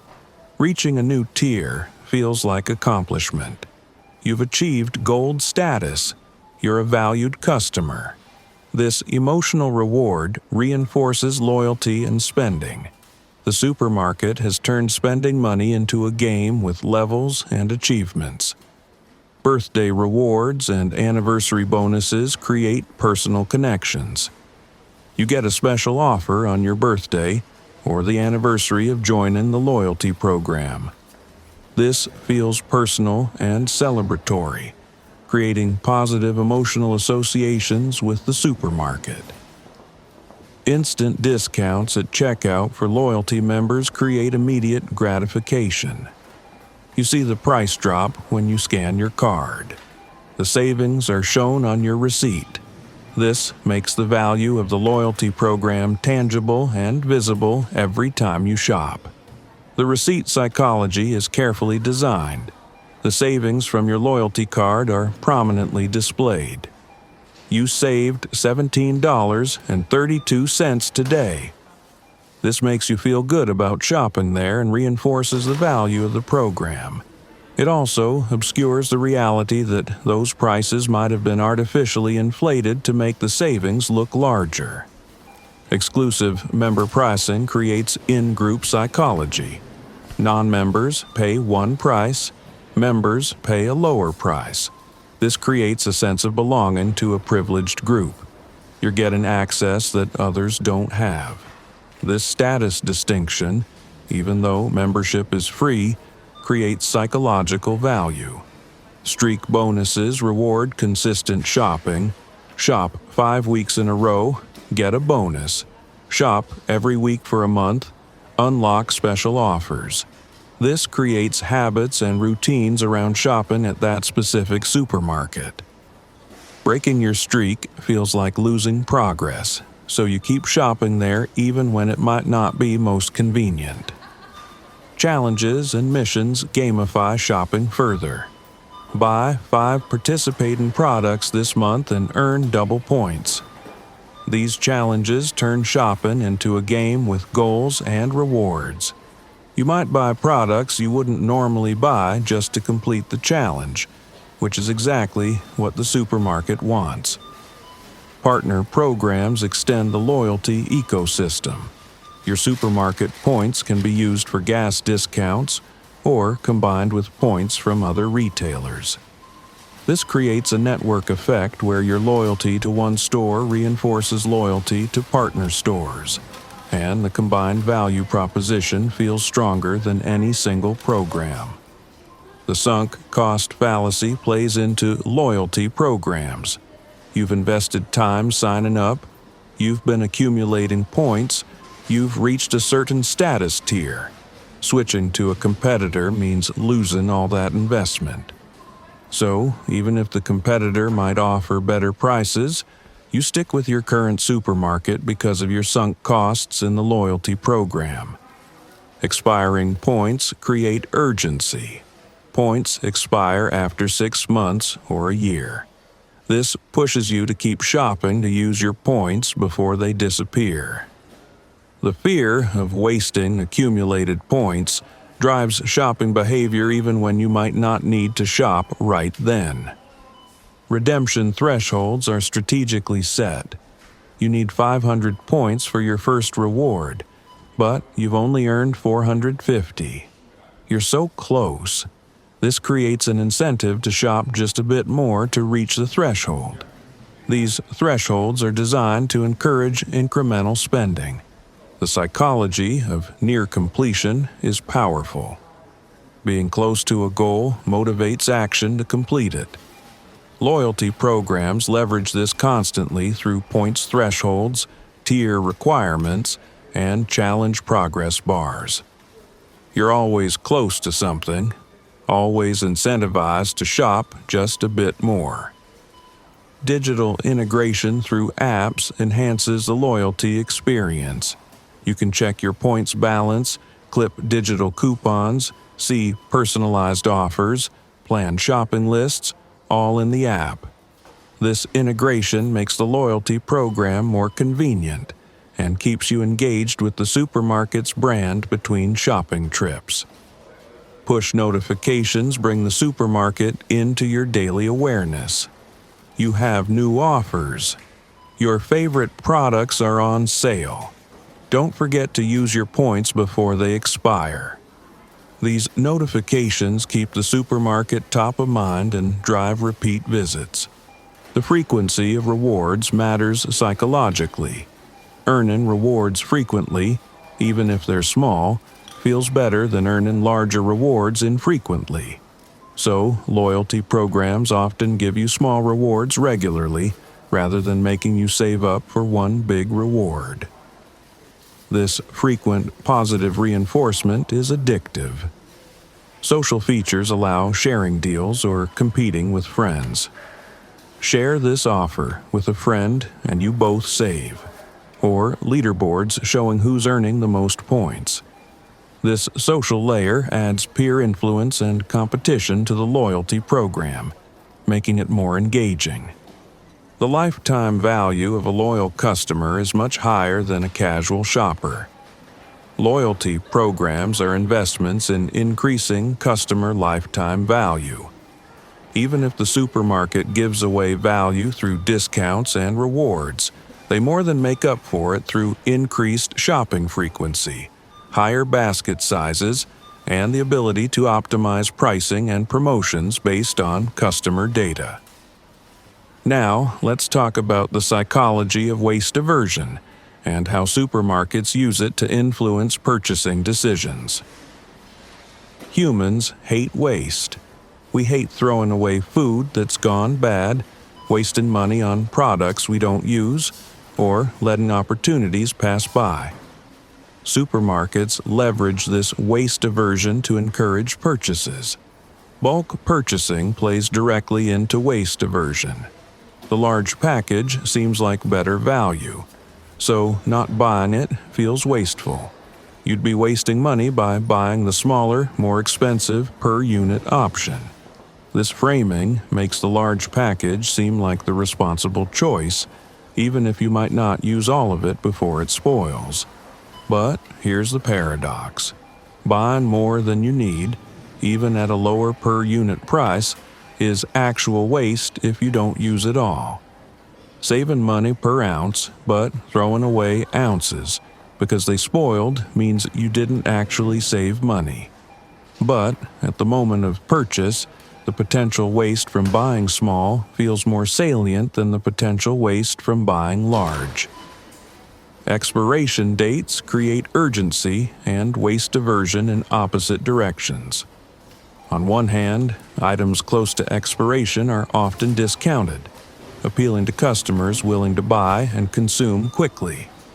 On the other hand, items far from expiration feel safer, like buying them won't lead to waste. Best buy versus use by versus sell by dates confuse customers. Many people throw away food that's still perfectly safe because they misunderstand these dates. This waste benefits supermarkets by increasing repurchase frequency. If you throw away food more often, you need to buy more food. Markdown stickers on items near expiration explicitly appeal to waste aversion. The supermarket would rather sell it at a discount than throw it away. Customers feel good about preventing waste while getting a deal.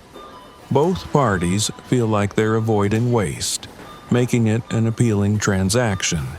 Imperfect produce programs frame slightly blemished fruits and vegetables as preventing waste. These tomatoes are cosmetically imperfect but taste the same. Save money and reduce waste. This appeals to values-driven customers who care about food waste while also offering genuine savings. This is brilliant marketing because the imperfect produce is often perfectly normal variation in appearance, but framing it as preventing waste justifies the lower price and makes customers feel good about their purchase. They're not buying inferior products, they're fighting waste. Buffett psychology applies to self-serve sections. People tend to take more than they need because they're paying by weight and want to feel like they're getting enough.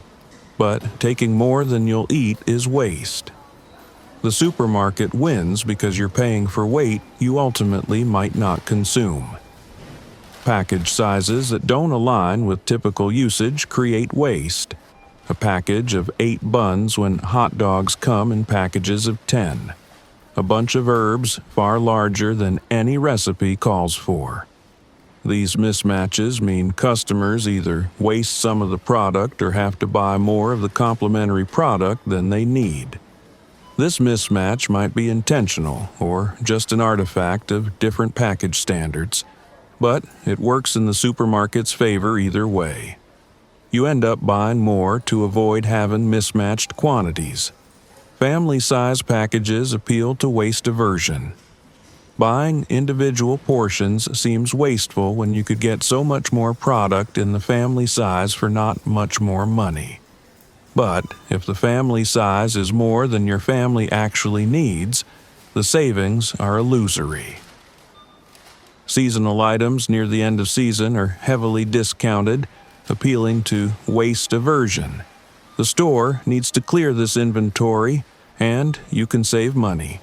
But if you're buying Halloween candy in November that you'll never eat, you haven't saved money. You've wasted it.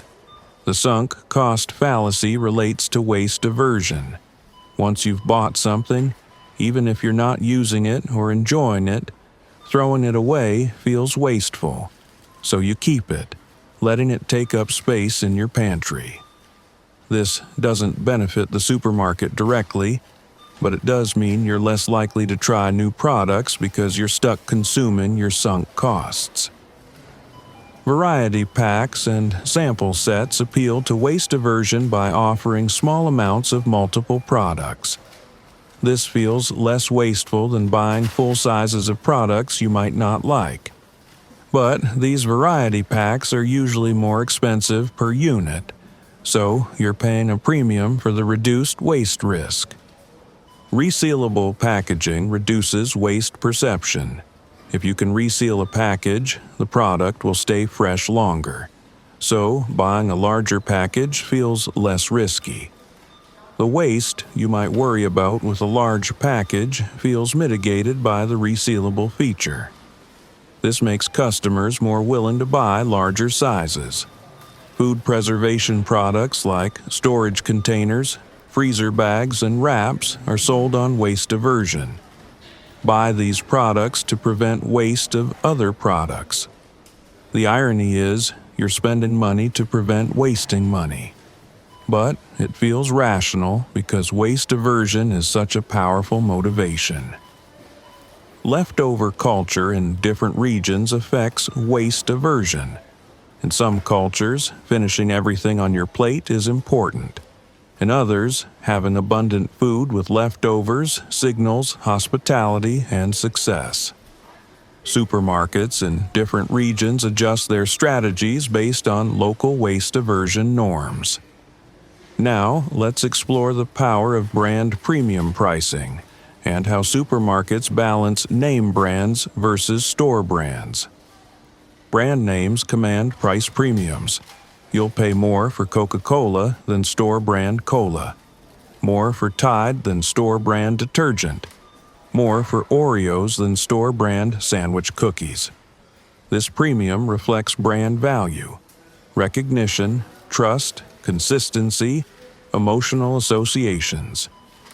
Supermarkets have a delicate balance to strike. Name brands drive traffic.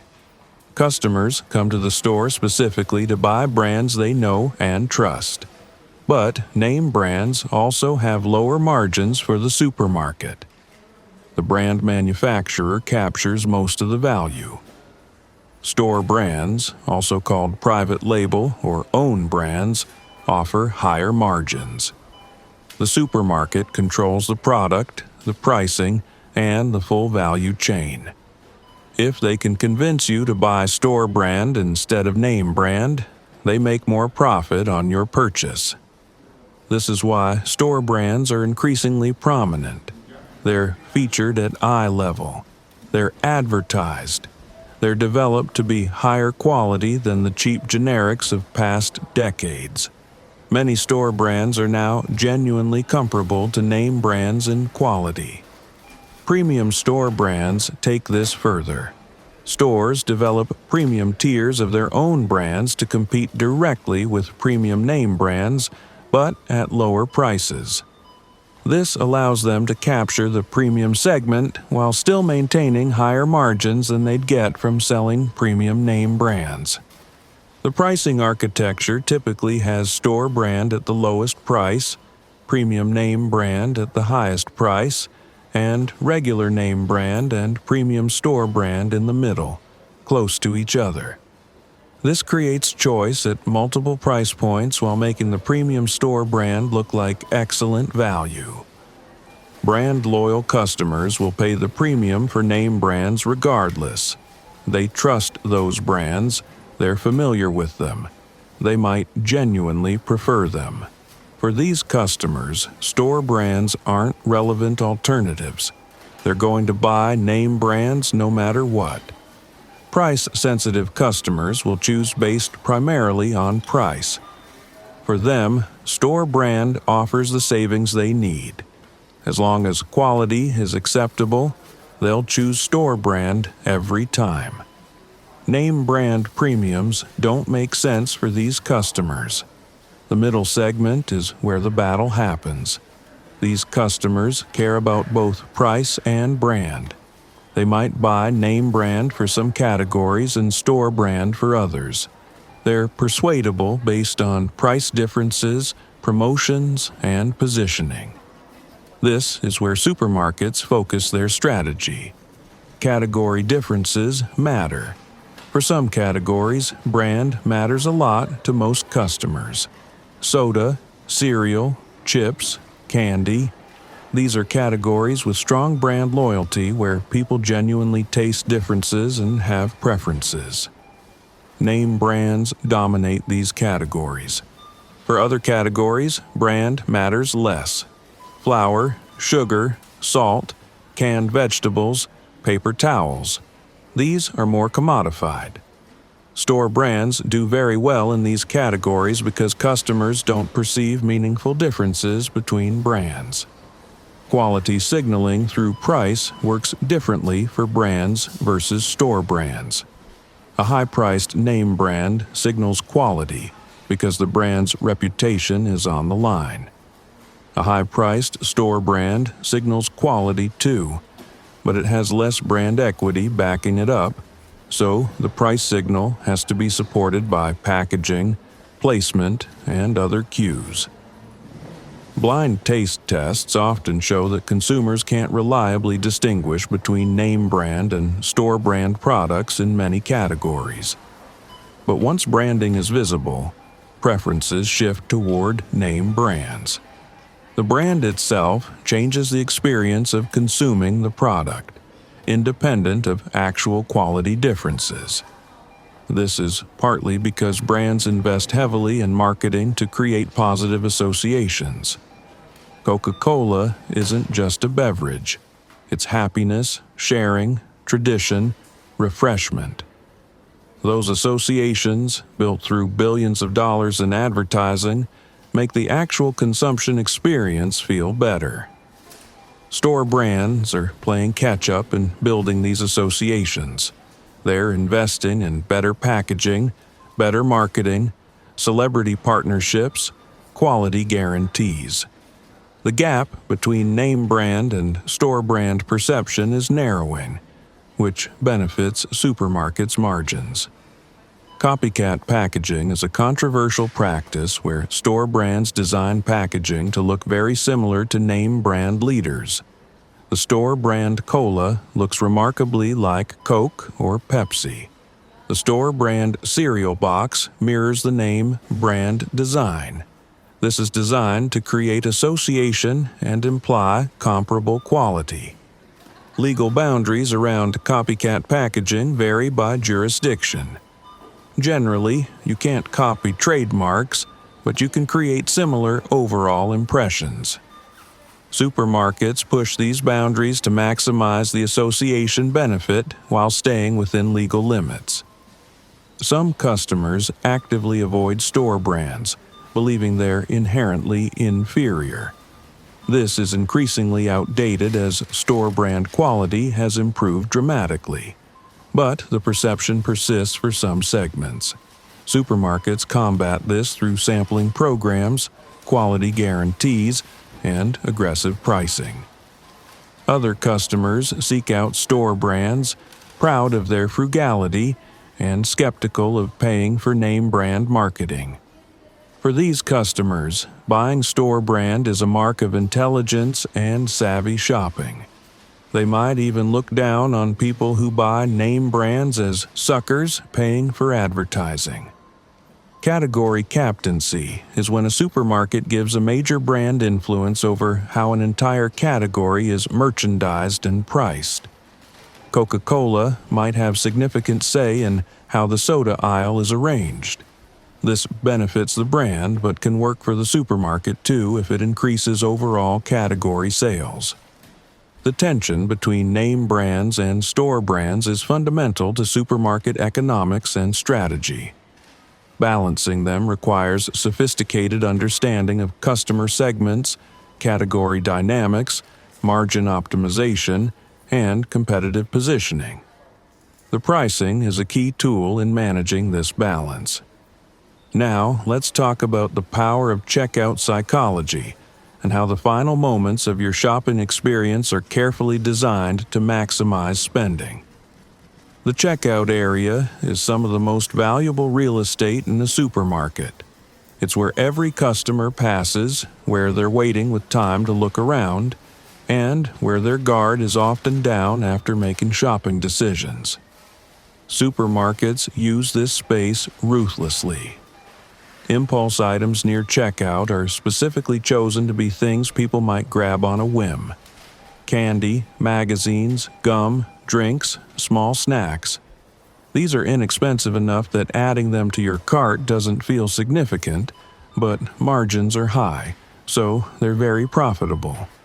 The psychology of waiting makes people bored and restless. To relieve boredom, they look around. And what do they see? Products designed to appeal to impulse. Something sweet, something to read, something to drink. It's tempting when you're just standing there anyway. Children's eye level at checkout is deliberately stocked with products that appeal to kids. Candy, toys, coloring books. Kids see these, want them, pester parents. Parents often give in because the items are inexpensive and they just want to get through checkout without a tantrum. This is called the pester power strategy. Magazine psychology is interesting. Magazines at checkout often have sensational headlines designed to create curiosity.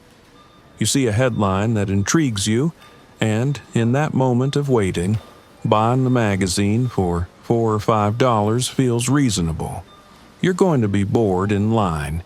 You might as well have something to read. Single-serve drinks are positioned for immediate consumption.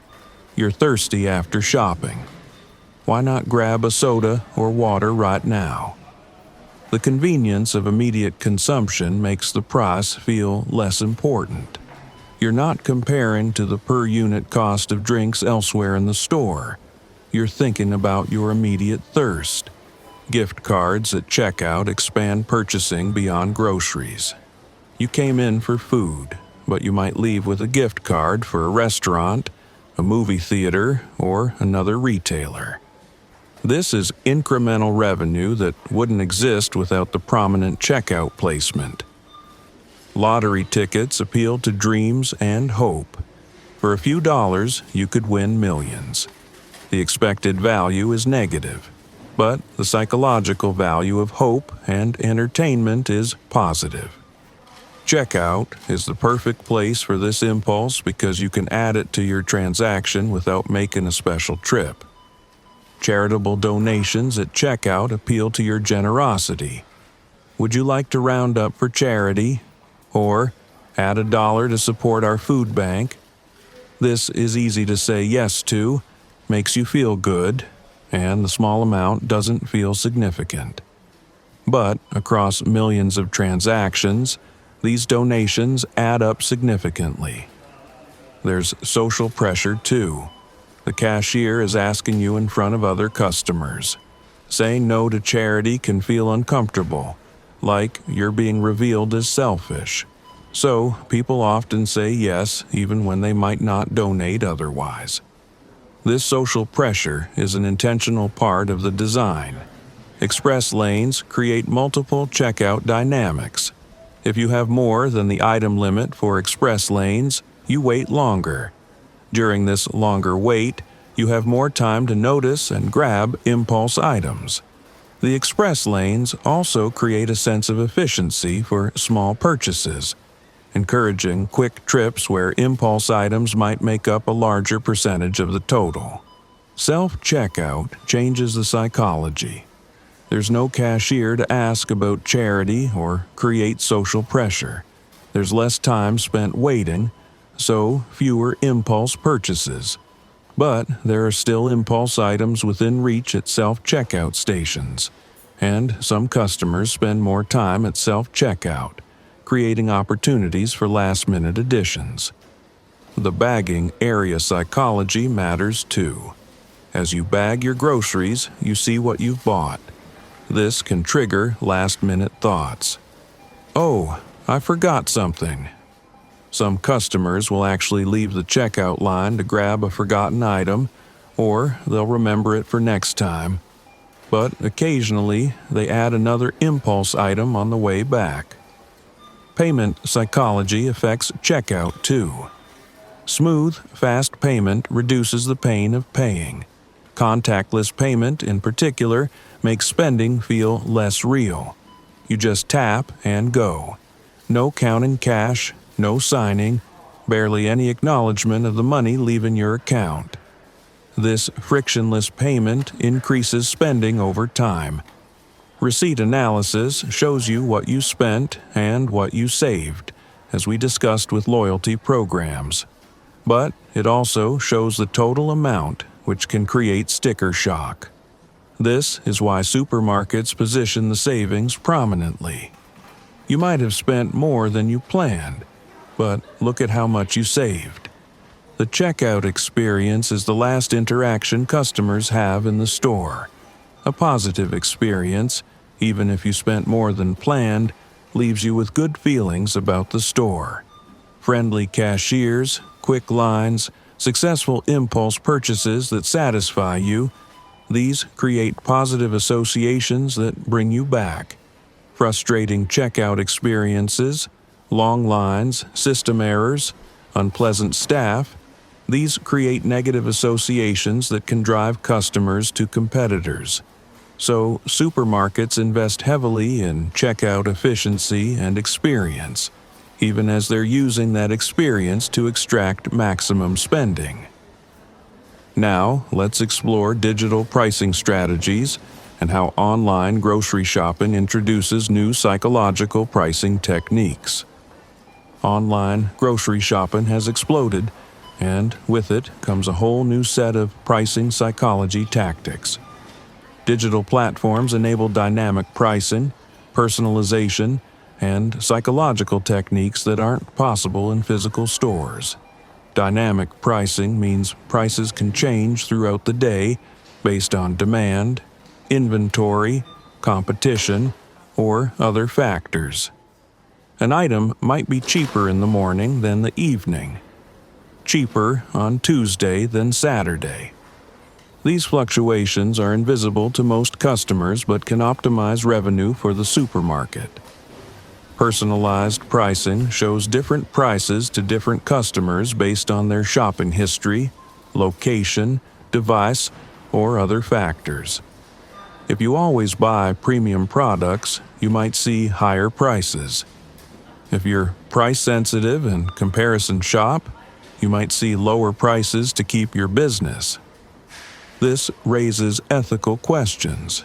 Is it fair to charge different customers different prices based on their data profiles? It happens all the time in online retail, but it feels more troubling when it's groceries, necessities that everyone needs. Regulation is still catching up to these practices. Subscription pricing for grocery delivery incentivizes regular ordering.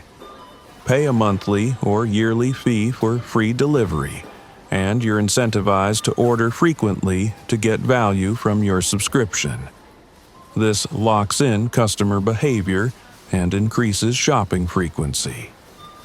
Minimum order amounts for free delivery push customers to add items to reach the threshold.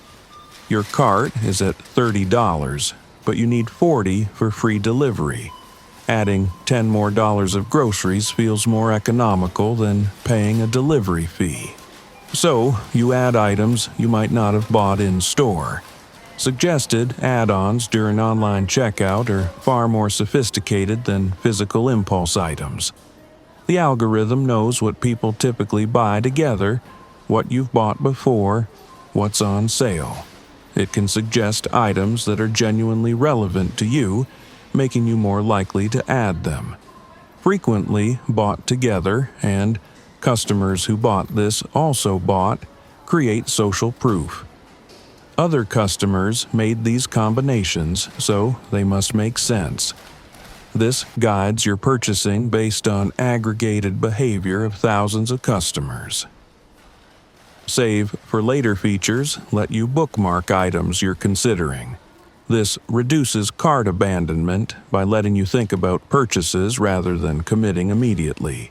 But it also keeps you engaged with the platform, looking at products you've saved, eventually purchasing them. Flash sales and app-exclusive deals create urgency and reward engagement. Open the app, and you might see a limited-time offer. This trains customers to check the app regularly and make impulse purchases based on time-limited deals. Push notifications about sales, abandoned carts, or personalized offers bring the supermarket into your daily awareness constantly. You have items in your cart. Your favorite products are on sale. Complete your order before prices change. These notifications drive order completion and repeat purchasing. Default substitutions when items are out of stock are crucial for online ordering. If your preferred brand is unavailable, the default substitution is often a more expensive alternative. You might not notice or might accept it rather than dealing with returns. This benefits the supermarket through higher-priced substitutions. Visual presentation online affects purchasing. High-quality photos make products more appealing. Zoom features let you examine labels. But you can't pick up the product, feel its weight, examine it physically. This changes purchase confidence for some categories. Sorting and filtering options influence what you see and buy. The default sort order matters enormously. Is it by popularity, price low to high, price high to low, or supermarket choice? Each default will lead to different purchasing patterns. Most customers don't change the default, so whoever controls the default controls what gets bought. Virtual cart psychology differs from physical cart psychology.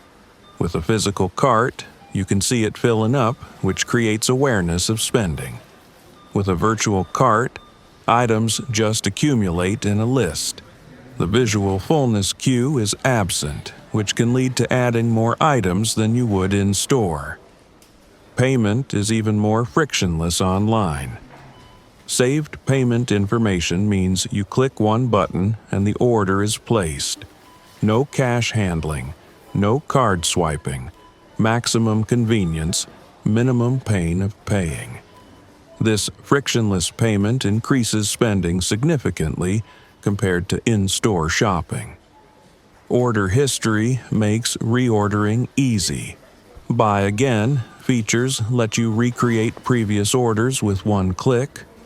This convenience is genuine, but it also means you might not reconsider whether you need these items, whether prices have gone up, or whether better alternatives exist. Digital coupons are integrated into the shopping experience. They're automatically applied at checkout or clipped with one tap.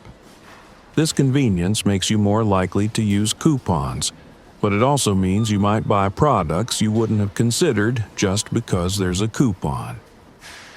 The absence of the physical store changes psychology fundamentally.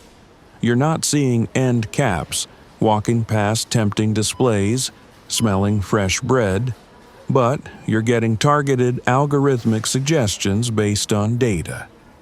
Different psychological levers, but equally effective at increasing spending. Now, as we move toward the end of our journey tonight, let's talk about becoming a more conscious consumer and how understanding these psychological pricing tactics can help you shop more intentionally. Awareness is the first step. Now that you understand these techniques, you can recognize them when they're being used on you. You can see the 99-cent endings, the anchor prices, the decoy products, the scarcity claims. Seeing them doesn't make you immune, but it does make you more conscious. Shopping with a list is one of the most effective ways to resist psychological pricing tactics. When you have a specific list of what you need, you're less susceptible to impulse purchases, sale items you don't need, and bundle offers that increase your spending. The list keeps you focused on your actual needs. Planning meals before shopping helps create that list. If you know what you're cooking for the week, you know exactly what ingredients you need.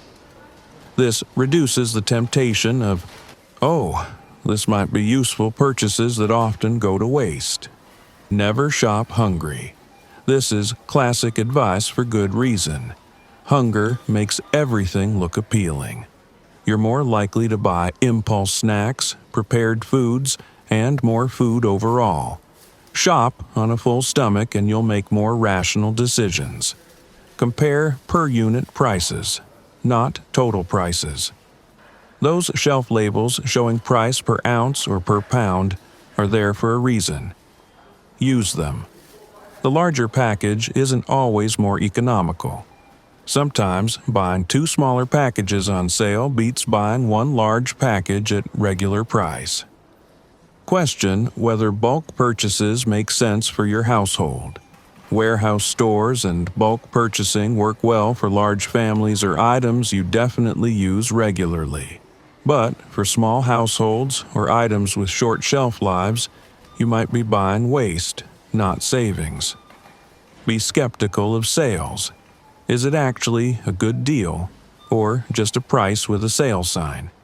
Do you need the item, or are you buying it only because it's on sale? Would you buy this at this price if there was no sale sign? These questions help separate genuine value from psychological manipulation. Understand your vulnerable categories. Maybe you're rational about most purchases, but impulsively buy expensive cheeses or fancy chocolates. Knowing your weak spots helps you prepare. You might avoid that aisle, or budget specifically for those treats, rather than being surprised by impulse spending. Wait 24 hours before buying non-essentials. If you're tempted by an impulse item, particularly an expensive one, tell yourself you'll come back for it tomorrow if you still want it. Often, the desire will have faded, revealing it as impulse rather than genuine need. Use cash for a shopping trip occasionally.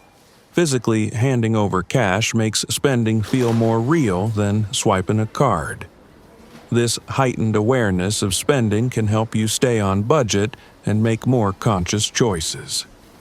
Don't fall for the sunk cost fallacy with loyalty programs. Yes, you've accumulated points, But if a competitor offers genuinely better prices or quality, the rational choice might be to switch. Don't stay loyal to a supermarket just because of past shopping there. Read the fine print on sales.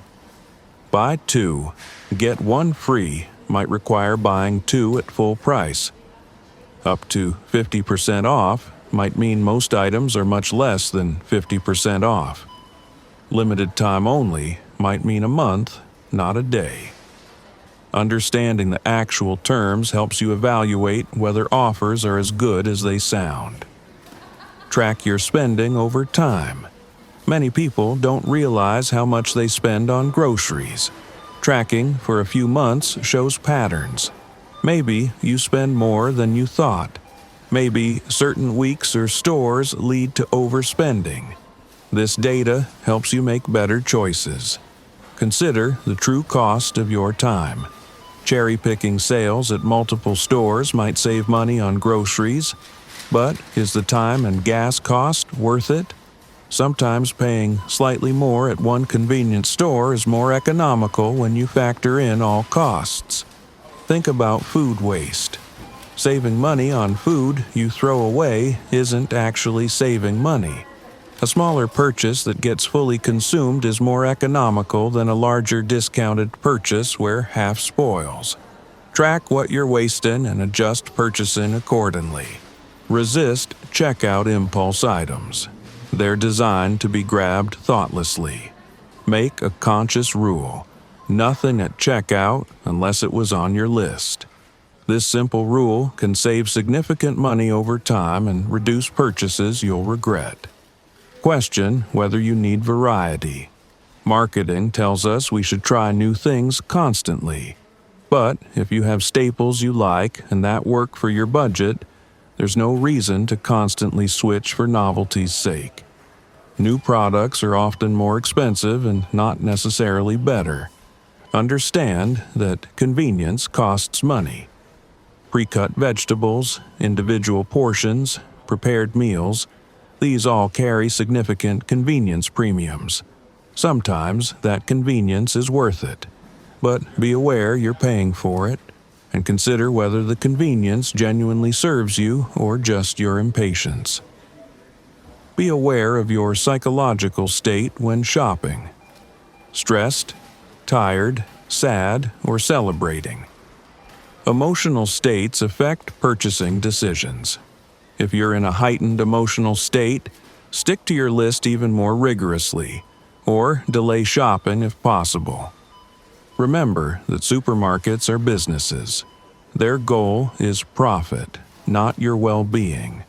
This isn't villainous, it's simply business. But it means you need to be the guardian of your own interests.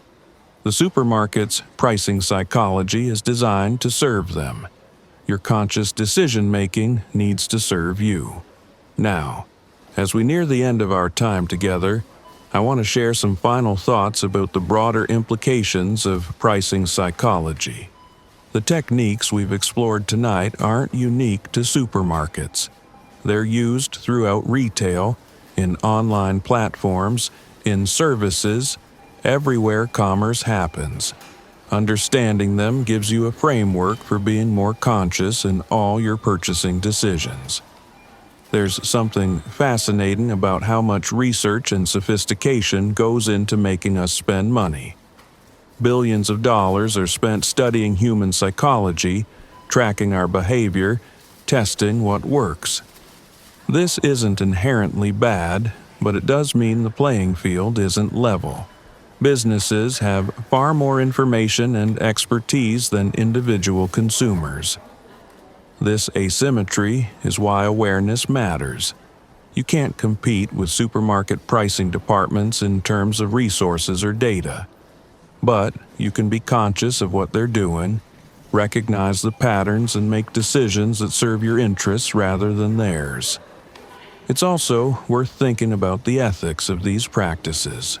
Some pricing psychology techniques are relatively benign, making products look appealing, organizing choices conveniently, offering genuine value through sales. These are reasonable business practices that can even benefit consumers. Other techniques are more ethically questionable. Creating false scarcity, misleading reference pricing, exploiting children's influence on parents, charging different prices based on customer data profiles. These push boundaries of what feels fair. As consumers, we can advocate for more transparent, fair pricing practices. We can support regulations that prevent the most manipulative tactics. We can choose to shop at businesses that treat customers ethically rather than those that maximize profit through manipulation. We can also have compassion for ourselves when we fall for these techniques. They're designed by experts using sophisticated research. You're not foolish for being influenced by them. You're human, subject to the cognitive biases and psychological patterns we all share. The goal isn't to become a perfectly rational economic actor. That's neither possible nor desirable. The goal is to be conscious enough that your purchasing decisions generally align with your values, needs, and financial situation. To spend money on things that genuinely serve you, not just things that were marketed effectively. Remember, too, that not all purchases need to be purely rational. Sometimes you buy something because it makes you happy, even if it's not the most economical choice. That's okay. The goal is conscious choice, not joyless optimization. Supermarkets will continue to evolve their pricing psychology. As technology advances, techniques will become more sophisticated. Artificial intelligence will enable even more personalized and dynamic pricing. Understanding the fundamentals we've discussed tonight will help you navigate whatever comes next. As you drift off to sleep tonight or rest in this space of quiet reflection, know that you now see these invisible patterns more clearly. Tomorrow, when you walk into a supermarket, you'll notice things you never noticed before. The 99-cent endings, the strategic placement of products, the sale signs designed to trigger urgency, the bundles encouraging you to buy more. This awareness is a gift. It doesn't make shopping less enjoyable. In fact, it can make it more interesting, like understanding the mechanics behind a magic trick. The trick still works, but you appreciate the artistry behind it while also being less completely fooled. You don't need to fight every psychological pricing tactic. That would be exhausting.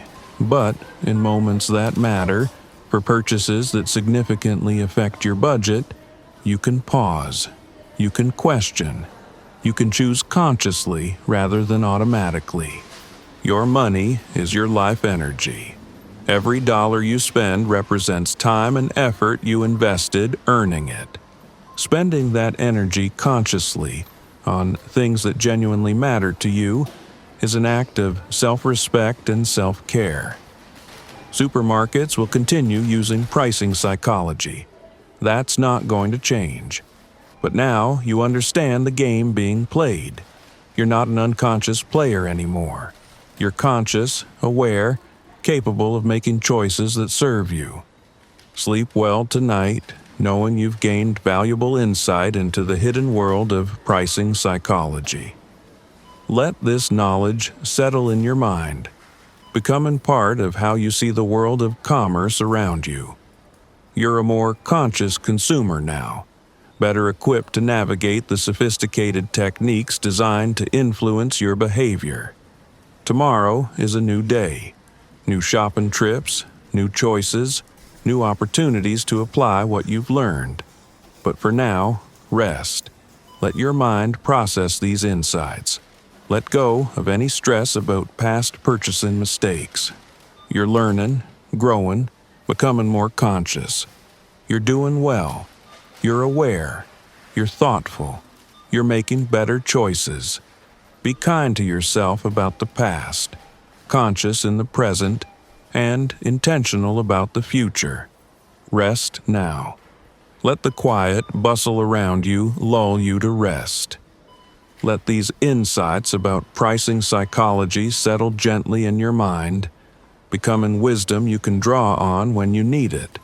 You're safe, you're aware, you're equipped to make good choices. Good night.